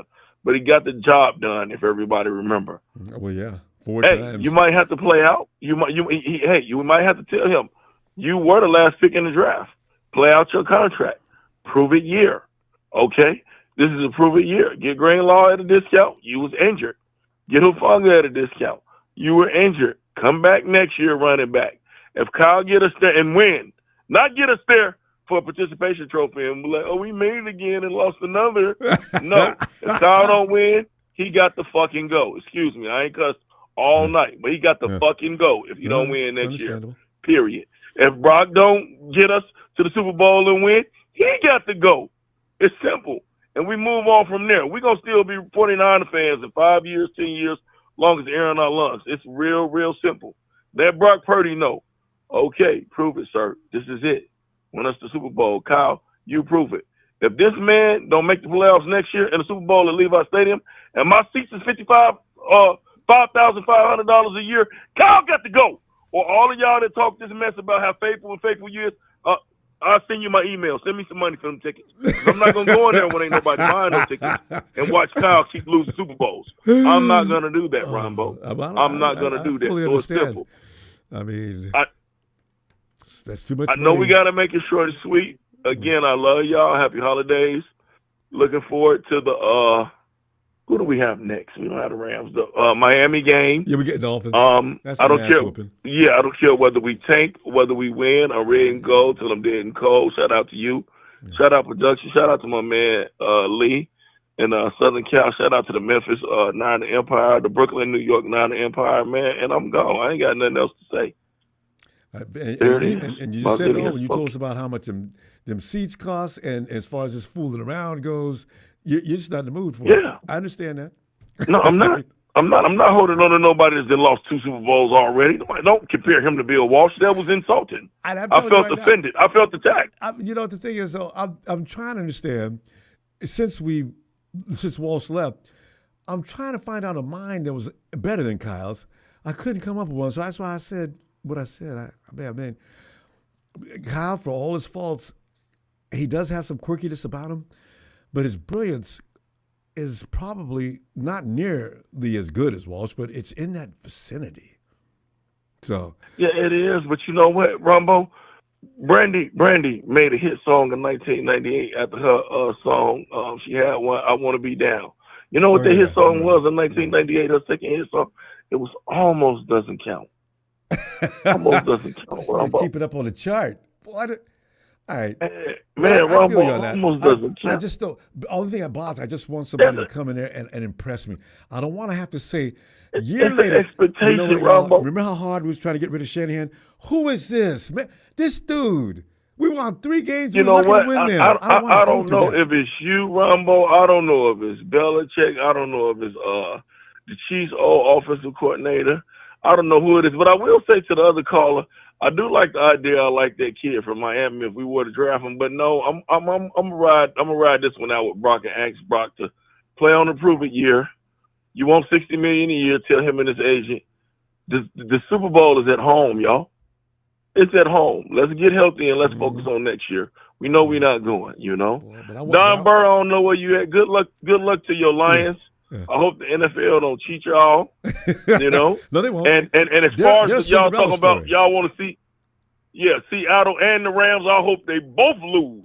I'm not rooting for the Lambs or no nasty sea chickens. Y'all done went crazy. I don't care who.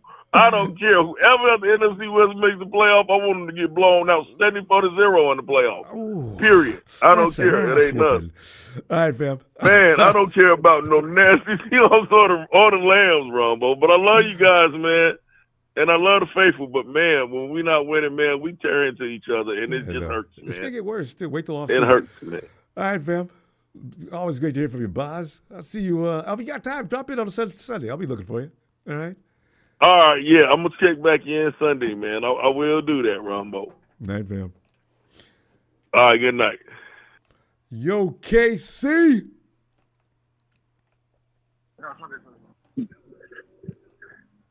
Ronbo, what's shaking?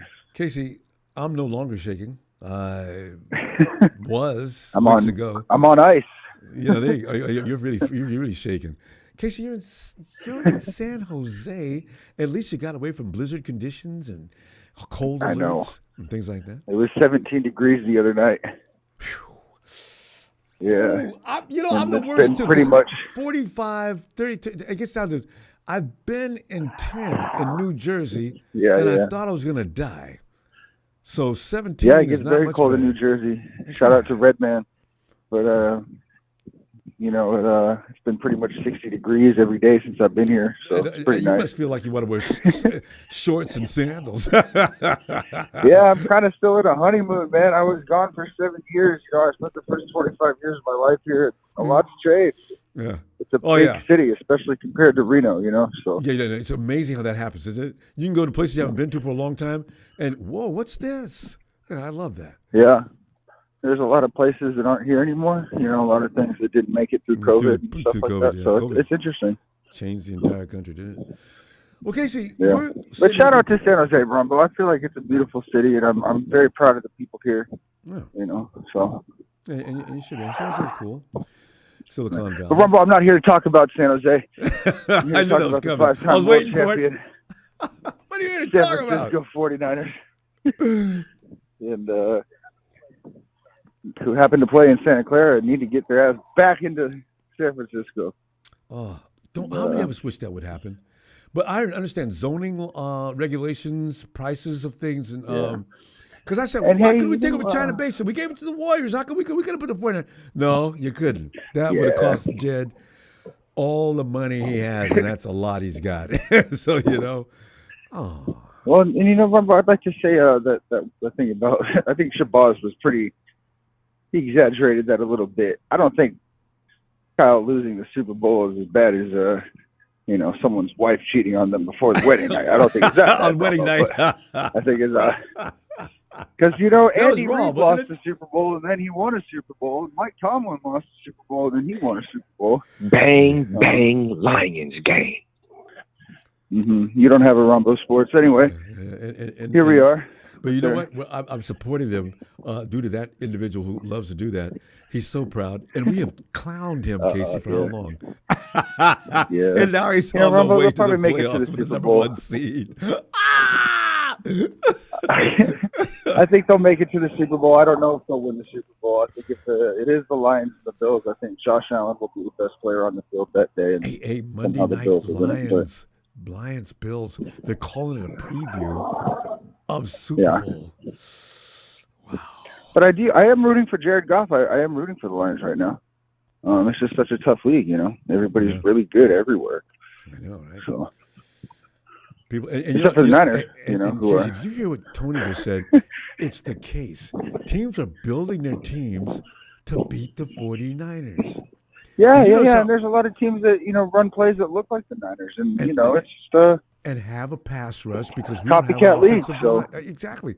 But if you don't have an offensive line, is it worth a damn? But you're continually going to the playoffs. You're continually going to the FCCG. You've been to a couple of Super Bowls more than anybody else in the last few years. It's not named the Chiefs. That is cause for reaction, and that's what I you do got. think that I do think that looking back, the loss of Salah and D'Amico is a major aspect of the team's mental fortitude and strength and everything. Those two guys were just amazing. So and they're changing the coach every year. I mean, we've had we change. I know it's the weird. Coach every year. I mean, but the fourth thing, we got these guys are mature in the system, so they're not going to have a problem. But the thing is, we don't need to keep changing coaches. I agree. I've never liked that. I mean, look at Spagnuolo with the Chiefs. He's been there forever, and that's why the Chiefs are doing better now with their defense. Mahomes and the offense is doing all that. The Chiefs defense. Yeah, that's been interesting to watch Spagnuolo go from Saints, right? So, yeah. But I mean, shoot, Rumbo at this point, I'm appreciating different aspects of the NFL, like the fact that Mike Tomlin has just coached the Steelers into 10-3 or wherever they are, and the fact that Jared Goff and the Lions are, kicking ass. I mean, it's a different league right now. The Lions have been really hurt all year. I'm really amazed with what Detroit's done and Dan Campbell. I hope he gets coach of the year. Yeah. You're right. Campbell gets coach of the year with what he's done. I mean, why not, that team's went through hell, and they're still looking good. Yeah, and I think Brock can afford an off day. I have nothing bad to say about Purdy. I think he's a hell of a player and takes the entire team to come together. And hats off to the Rams secondary. Hats off to the Rams defense. I don't know. I think it was just more of an off day. I'd be really upset if I had to pay for Amazon Prime and then watch that game. Ronbo. That would have been horrible. How much is Amazon Prime? I'm not. Besides, got the network, which I paid a fortune for as well. But I'm not even. I can't imagine. I'm just glad that game didn't go into overtime, man. Can you imagine that went into overtime at like 99? Man, it was man, boring. Yeah. Like the total was at 48.5, Rumble. I would have loved to take that under 3-3 at the half. Yeah, I know, right? They scored 18 points between them. Oh. And I haven't talked to you since the Bears, man. I love how since I can remember, the Niners just beat up the Bears at home. I know. Maybe not on the road, but they did it in royal fashion. I'd love to see a stat of when the last time the Bears beat the Niners at home was, because it seems like they always had crazy stats versus the Bears. We have a problem beating them too. Casey, we do have to stop. I'll see you Sunday. Always a pleasure, Casey. Now in San Jose, I'm feeling good about you not being so cold. I know, right?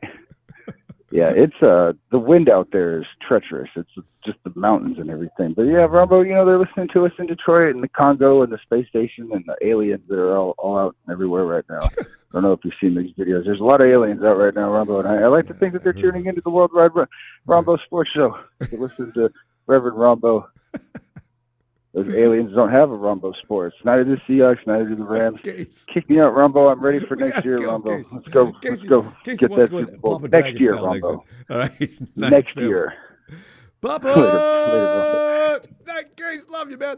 Papa Dragon. Reminds you of those drones that have been... Hey.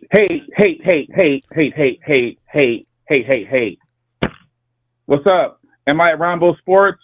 Or I'm at the next inauguration of the Haters Ball. It is. We do that even when we're winning. Remember when we beat Tampa Bay, we weren't happy. And Pop, you know what? Had we won that game yesterday, 13 to whatever, we would have been pissed off. This is the thing. Our expectations now may have gotten so lofty, I don't even know if the 49ers can handle it anymore. But Pop, we did we hear from you yesterday? We did a little bit. Yeah, no, I hollered at you a little bit yesterday. That's what It was quick. You was pretty upset. People were mad. No, you know. I'm not mad. I'm disappointed because, like I said, I predicted 10-7, and I'm not getting there. So, but No. I also didn't predict the offseason that they had. And I really do believe that a lot of their problem starts with the front office and a big time disconnect between the front office and Kyle Shanahan in recent years. You know, so it's big time disconnect When there. you mention that, though, I think there's always been a little bit of understanding. I think Kyle, on occasion, especially during the draft and some other times, has been told to hush and go to his room. I really do. Because when he said what he said about Mac Jones and Trey, we didn't know about that until it was way over. I said, all of y'all that said that Kyle probably wants Mac Jones and got shot down, hell, would you? We don't know. Wow, look at that. I mean, first of all, we don't know and we don't believe it. But we can tell you that the aftermath was way different. We can also tell you that their off-seasonness, and I think again with Kyle Shanahan's arrogance, is probably the reason they didn't remember. They were in Cabo kicking it. Matt Stafford was also in Cabo. And Kyle couldn't get a Okay, chance to talk to it was him. the Rams. The Rams flew their asses down to Cabo and Cut him swooped up Stafford before he could not get to him.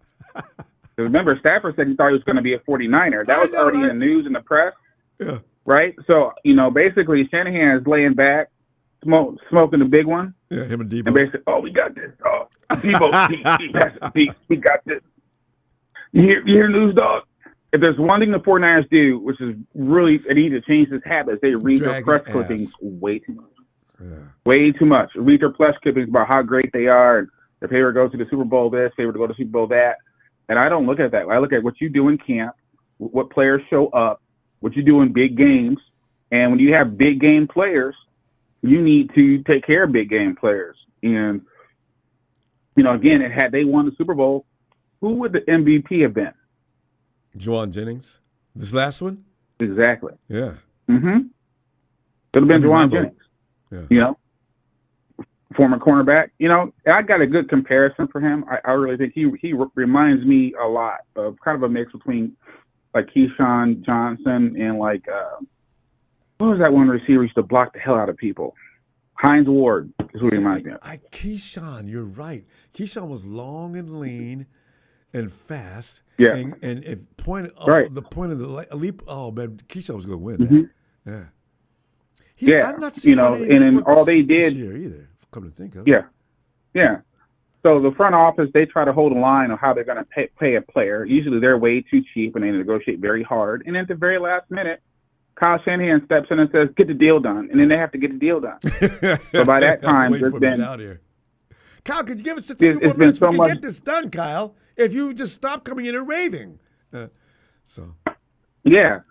And the other thing is I think the front office, they do negotiate late instead of ahead of time. Like they've done, when they've negotiated ahead of time and got someone locked up early, it works out. Like they locked up Demo early.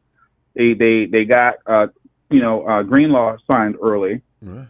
And everybody else has been late.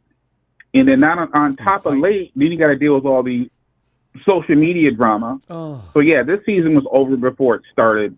You know, I mean, honestly, and then everybody's to blame for it. It's not just Kyle. You know, I think that Brock Purdy is who Brock Purdy is, but let's not make a mistake. You have a Joe Montana thing behind you. And what made Joe is that he was routinely winning low-scoring games against high competition and at the very last minute. That's what he was known for. Joe could win with mediocre talent because he did it in Kansas City. He went to the AFC Championship game, and nobody knew who those receivers were that year that he was in Kansas City. So it's like there's certain things you have and certain things that, yeah. It's Patrick Mahomes. That's what makes him amazing. I think what makes Patrick Mahomes amazing is like he'll make a play, and sometimes it's the shake of the hip, or it's a left-handed throw. It's something crazy, but somehow behind the back he knows how to win games. Right. Now, Brock Purdy throwing the ball on 2nd and 8 down the field. Not only is it a bad call by the coach, but Brock Purdy had other places to go with the ball, and he didn't even see where he was throwing the ball. So he's trying to throw a ball in anticipation on out and up to Juwan Jennings. and it's an interception. And that is like some bottom. That's some James. That's some Winston. That's some Jameson. Winston Jameson. See, Pop. Yeah. I want to ask you though. I'm concerned about the relationship between Brock and Kyle. Brock seems to have neutered. I mean, Kyle seems to have neutered Brock. He's not the same guy he was when he first came in. He was a sharp shooting, slick. I don't give a damn dude. Now he seems careful. But that's okay though. Calculating. No, but that's okay. That's okay as long as you produce. You're right, but that's okay as long as you produce. But you have to understand that, you know, I think Brett Favre said it best. You have to make plays despite the coach, despite the call. And when maybe coaches hopefully other people come in. Yeah. What would happen is that they'll look at the film together, and then, you know, the coach will be like, well, why didn't you go through your progression? And he's like, because that guy's open. I mean, that's why I didn't go through my progression. Talk back to You see Kyle? what I'm saying? But you have to make the plays despite the coach. But at the same time, you know, there's a fine line between that and winning and talent and everything else. And Brock doesn't have the physical arm talent that not even Joe Montana had. Okay? I mean, his arm talent, him and Mac Jones are like pretty close. You're talking about guys that can throw the ball 40, 49 yards. I can throw farther than that in my 50s. So what I'm saying is, Pop, we need you to try out for quarterback. We need to stop though. You've always got. Oh no. Oh it's hell so no. Compelling. We want to go hell on, no. We can't get out of time. Hey, I can throw the ball as far. I can throw it far. Okay, but I couldn't hit the side of a barn. That's like Josh Allen when he first came in the league. Interception. Ronbo intercepts the ball in the crowd. Bob, I'm standing out in the parking lot. I knew I needed to run my route out here. I was waiting for the ball. So yeah, it's like no need to be mad about this thing, man. It's like I say, football is a game. If you look at stuff and be neutral, don't have an expectation. Look at it and just try to be neutral. And if you look at it neutrally, and take it from me, from somebody that lives in a different state where everybody talks about football all the time, like we know that Will Levis isn't it, right? Just like we know that Brock Purdy isn't it. But can the 49ers get rid of him? Answer is no, they shouldn't. They should hold on to him as long as he can, as long as it's financially viable, and they must bring in competition. And if competition comes in, you don't let them leave. They should have never let Sam Darnold leave. There's a story, Pop. There's so much to unfold. Let's do it Sunday because we're getting late. All right. Yep. Always good stuff, Pop. Appreciate you, man. All right. All right, man. Shout out to the fans. All right, Pop. Hey, yo, Jalen. Ow. Ronnie B. What's up? Oh man. What's up, high Jalen? blood pressures. You say you love what? I said high blood pressures, Ronbo. Oh, yeah. That's what's up. No, every 49 Jalen, as soon as you become a 49er fan, you automatically get put on medication. Otherwise, you're not going to survive. Ronbo. I love when people like to bring up the past and what we which you were no part of. Oh, Ronbo. The thing that you can't say about those Mariucci, those Chip Kelly, and those Tom Sula days, they did not have talent like Kyle Shanahan has had, Ronbo. No, Mooch did. Look at Look at this talent. You have had years with multiple times. You've had at least 10 All-Pros, Ronbo. Multiple years. Yeah. Come on, Ronbo. Let's not act like this. I'm not arguing. I'm not defending it. No. Ronbo, this has been one of Ronbo. Aside from those Montana, Jerry Rice teams, Ronbo, you can't tell me this hasn't been some of the greatest 49ers teams put together in 49ers history. Yeah. And look who put them and together. And they ain't getting shit done. Because of the coach, Ronbo. It ain't the players' fault. We got the players to do it. We just ain't got the coach that knows when it gets tight, Ronbo, when the game gets tight, when your hands get sweaty, when your heart start pumping, he can't handle it. Say your booty cheeks get tight. He can't handle it, Ronbo. He cannot handle it. But Jalen, I do want you to look back into history, though, and see how many great coaches that you look at now had to suffer for a while. You know, Ronbo, it happens. Ronbo, with this kind of talent, yeah. Rombo, it's different if Jalen, you remember now, suffering with. you need to go back in history. And I think you're a sharp guy, especially a youngster like you. And you need to do a little research, though, on some teams that were built like a brick house, all right? And they still couldn't get it done. There's a lot of pressure in that Super Bowl game, Jalen. If there was a series where you could play 3 weeks or something like that, like the NBA, MLB, you might get a different outcome. But you got one game, and the best team doesn't always necessarily win. This is where the paradox lies. You can't really just jump on the coach and decide because he lost that game or he was a guy that was running the thing that he's absolutely trash. It's just not. It ain't just been that game, Rombo. It was the Rams NFC Championship. It was the first Super Bowl. It was the NFC Championship against the Eagles, and now it was this last Super Bowl. So it wasn't just that game. Well, no, It's been multiple I'm saying some of these big Rombo. games It's like been that. 4 of them. It's been 4. I'm not happy with It's it. been 4. Hell, I understand, Rombo. I'd understand if he just lost 1 Super Bowl. I get you. Damn it, he's lost 2 and 2 NFC championships, and you still sitting up here talking about how? Listen, I'm just He pointing just out. lost his 2nd Super Bowl. Go I'm on just another pointing out league. how difficult it is to win on that kind of stage. You Rombo, got how one difficult chance. is it to blow a 10-point lead in the Super Bowl? No, well, that's another story, though. Yeah, and you would think they could make some adjustments, but yeah, it's He did it. It's tough. Rombo, he put up 10 points in 1 half. You know, already 10 it's points. going to go down that Patrick Mahomes and his Chiefs will be one of the greatest football franchises in NFL history. That's the way it's going to be. Now, if you go up against that, and the team that plays Patrick Mahomes and company this year in the Super Bowl, because Josh Allen and company, these guys are not going to stop them. They're not coming out alive. Rombo, Because so that's can who I they ask yo, what are you expecting for next? Like, what's keeping you like okay? What we got next year? I'm not okay. What are you expecting to be different? I don't get my expectations to the point so I end up hitting a brick wall if things don't come out as I planned them to come out.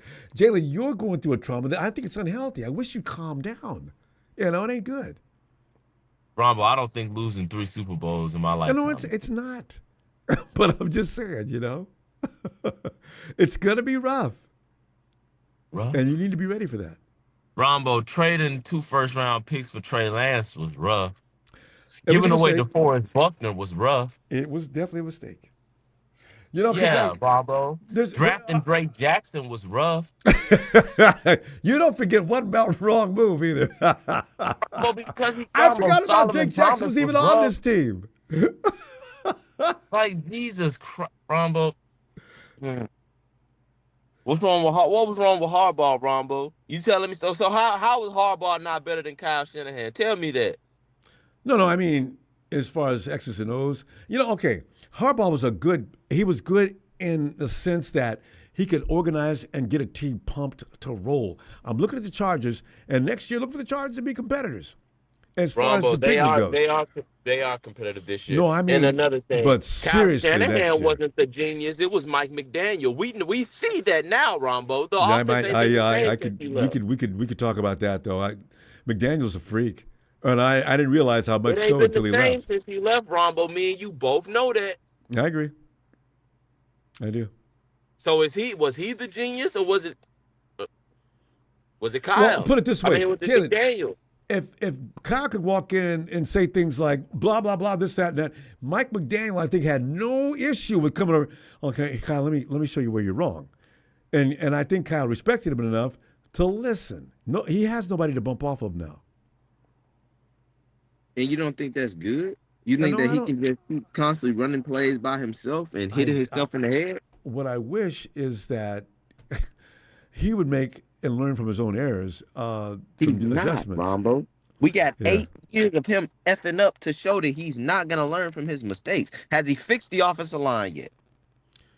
No, and that's something we all are annoyed And with. you still talking about he's got to learn from his mistakes. This grown man that has been coaching in the league since 2010 and has been a head coach for 8 seasons still has to learn. Rombo, he didn't even know the rules to overtime. How you not know the that was rules to inexcusable. overtime? Jalen, the only thing I want to offer, though, on that is the fact of the matter is, do you know the 49ers offensive line actually ranks in the league probably in the top 10? I mean, this is the thing about offensive linemen. they don't. There's not a lot of good ones because of the way it's just a long story. We can't get into it now, but remind me of that, and we'll talk about that in a minute about why offensive linemen, for the most part, are not that good. It's just unfortunate, but there's only a few around the NFL. Ronbo, we just lost to the damn Rams for the third time. I know we gotta go, fam. You're like, Jared's gonna get all right. I want you to relax. It's not more. gonna be all right, Ronbo. We just lost to the Are you Rams. working out? Work out, because you're gonna have heart issues at this young age. All right, I'm gonna see you Sunday. It's the 49ers' fault. All right, see you Sunday. You gotta love Jaden's compassion for this team. I'm not trying to water that down. I'm just trying to make sure he stays healthy. Hey, Tony, ATL, Tony.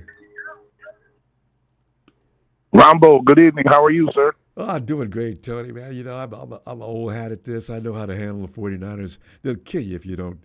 Well, Tony, you probably know the same thing. How long have you been supporting it? Have you always been a Hawks fan? I mean, I'm sorry, a Falcons fan. I'm going to the NBA. Falcons fan. See, the Falcons have been through a whole lot of trauma, too. Since I started watching football, going back when Claude Humphrey played, before Dion and all them. LT Taylor. Grits Blitz. Yeah. But they've never had any good teams. To me, the golden age of the Falcons was when Matt Ryan came. Yeah. You know, see, this is why football, you can watch a baseball team and eventually they're gonna get it done if they have any kind of organization. Because, playoff situations where teams can come back after a couple of days and do another game. See, this is the ultimate thing. Football is that sport that it's do or die, all in. Jerry Jones, we're all in. No, you're not. Because, Jerry, you know the stakes. You know how difficult it is to achieve. You're clowning, Jerry. That's true, Ronbo, because baseball, basketball, and hockey, they played the best 3 out of 5 in one round and the best 4 out of 7. Football is one game, and that's it. See? And in those sports you're talking about, the real winner can be determined from those kind of series. But football, Tony, I would be willing to believe that at least half the Super Bowls that were won weren't by the best team. It was just their day. Yeah. But that's the name of the game. So you got to get it done. There have been dynasties in football. We had one. The Patriots. The Patriots was just grisly about it. God, it's just the Steelers. In all the Super Bowls over the years, Ronbo, I've never seen anything in championship play like I saw with Seattle against New England, like with us against New England, like with you guys against Kansas City the first time, and the second time, and then Cincinnati and the Rams. I've never seen nothing like that. The wrong teams won all those games. The wrong team. And it's never going to change. The 49ers, from top to bottom, roster-wise, the Chiefs were overmatched, and they walked away with that Super Bowl this past year.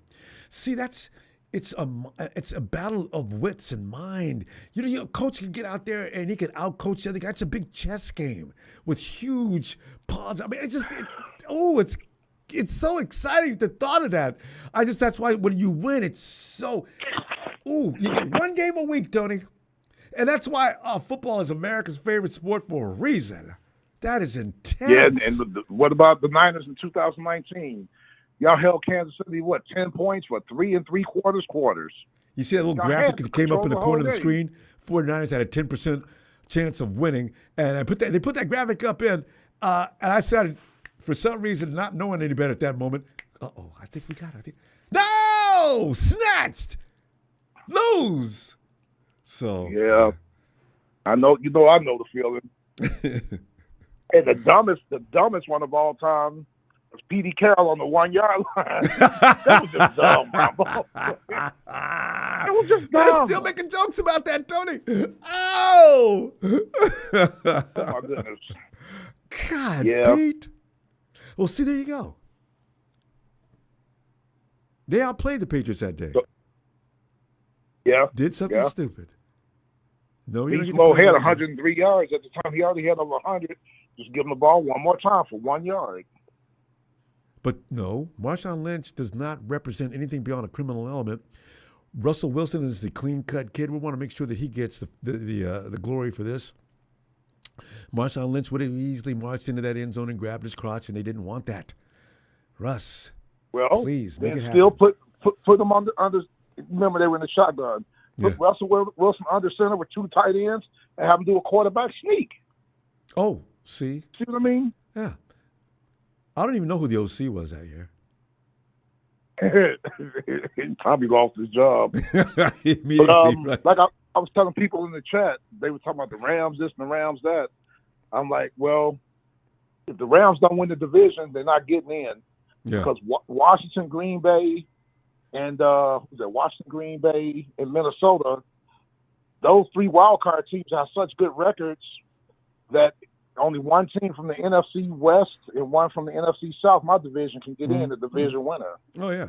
Because since they rearranged things, the teams that are the best teams are going to be the ones that enter in. If you don't win the division, forget it. Yes, sir. Yeah. Yes, sir. That's good. That's yes, sir. So I mean, because Minnesota can win, like you said in your last show, 13, 14 games and end up being a wild card. Mm-hmm. Oh, yeah. It's gotten rough out here now. And the NFL is... It is. Man, I mean, yeah, it's...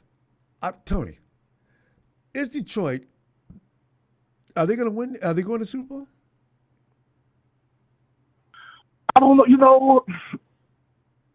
because Ronbo, I've been Philly. Philly still sticks in my mind. And I know how you feel about Philly. Yeah. And I still think Philly can get back to the Super Bowl. I think they're going too.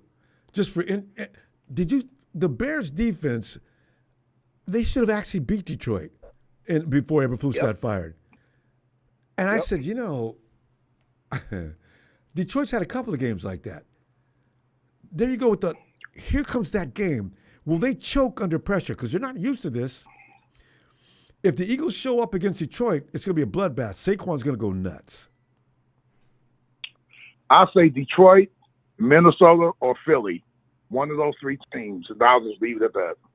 One of those 3 teams represent the I just want to add NFC. to that, though. The thing is, Jared Goff can play quarterback. Jay Hurts is starting to concern me in that situation. If Saquon can't bail him out, AJ is already pissed off. There's something going wrong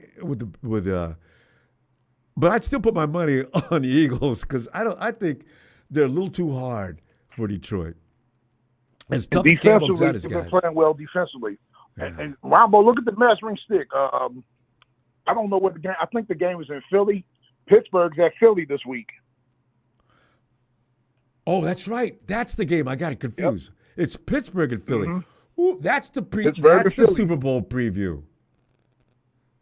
Well, the only thing is, Pittsburgh's getting 5.5 points, and I see why. Because I didn't know that. Who is Pittsburgh's wide receiver? He's out with the hamstring. Pickens. He's out with a hamstring. That's why it's 5.5.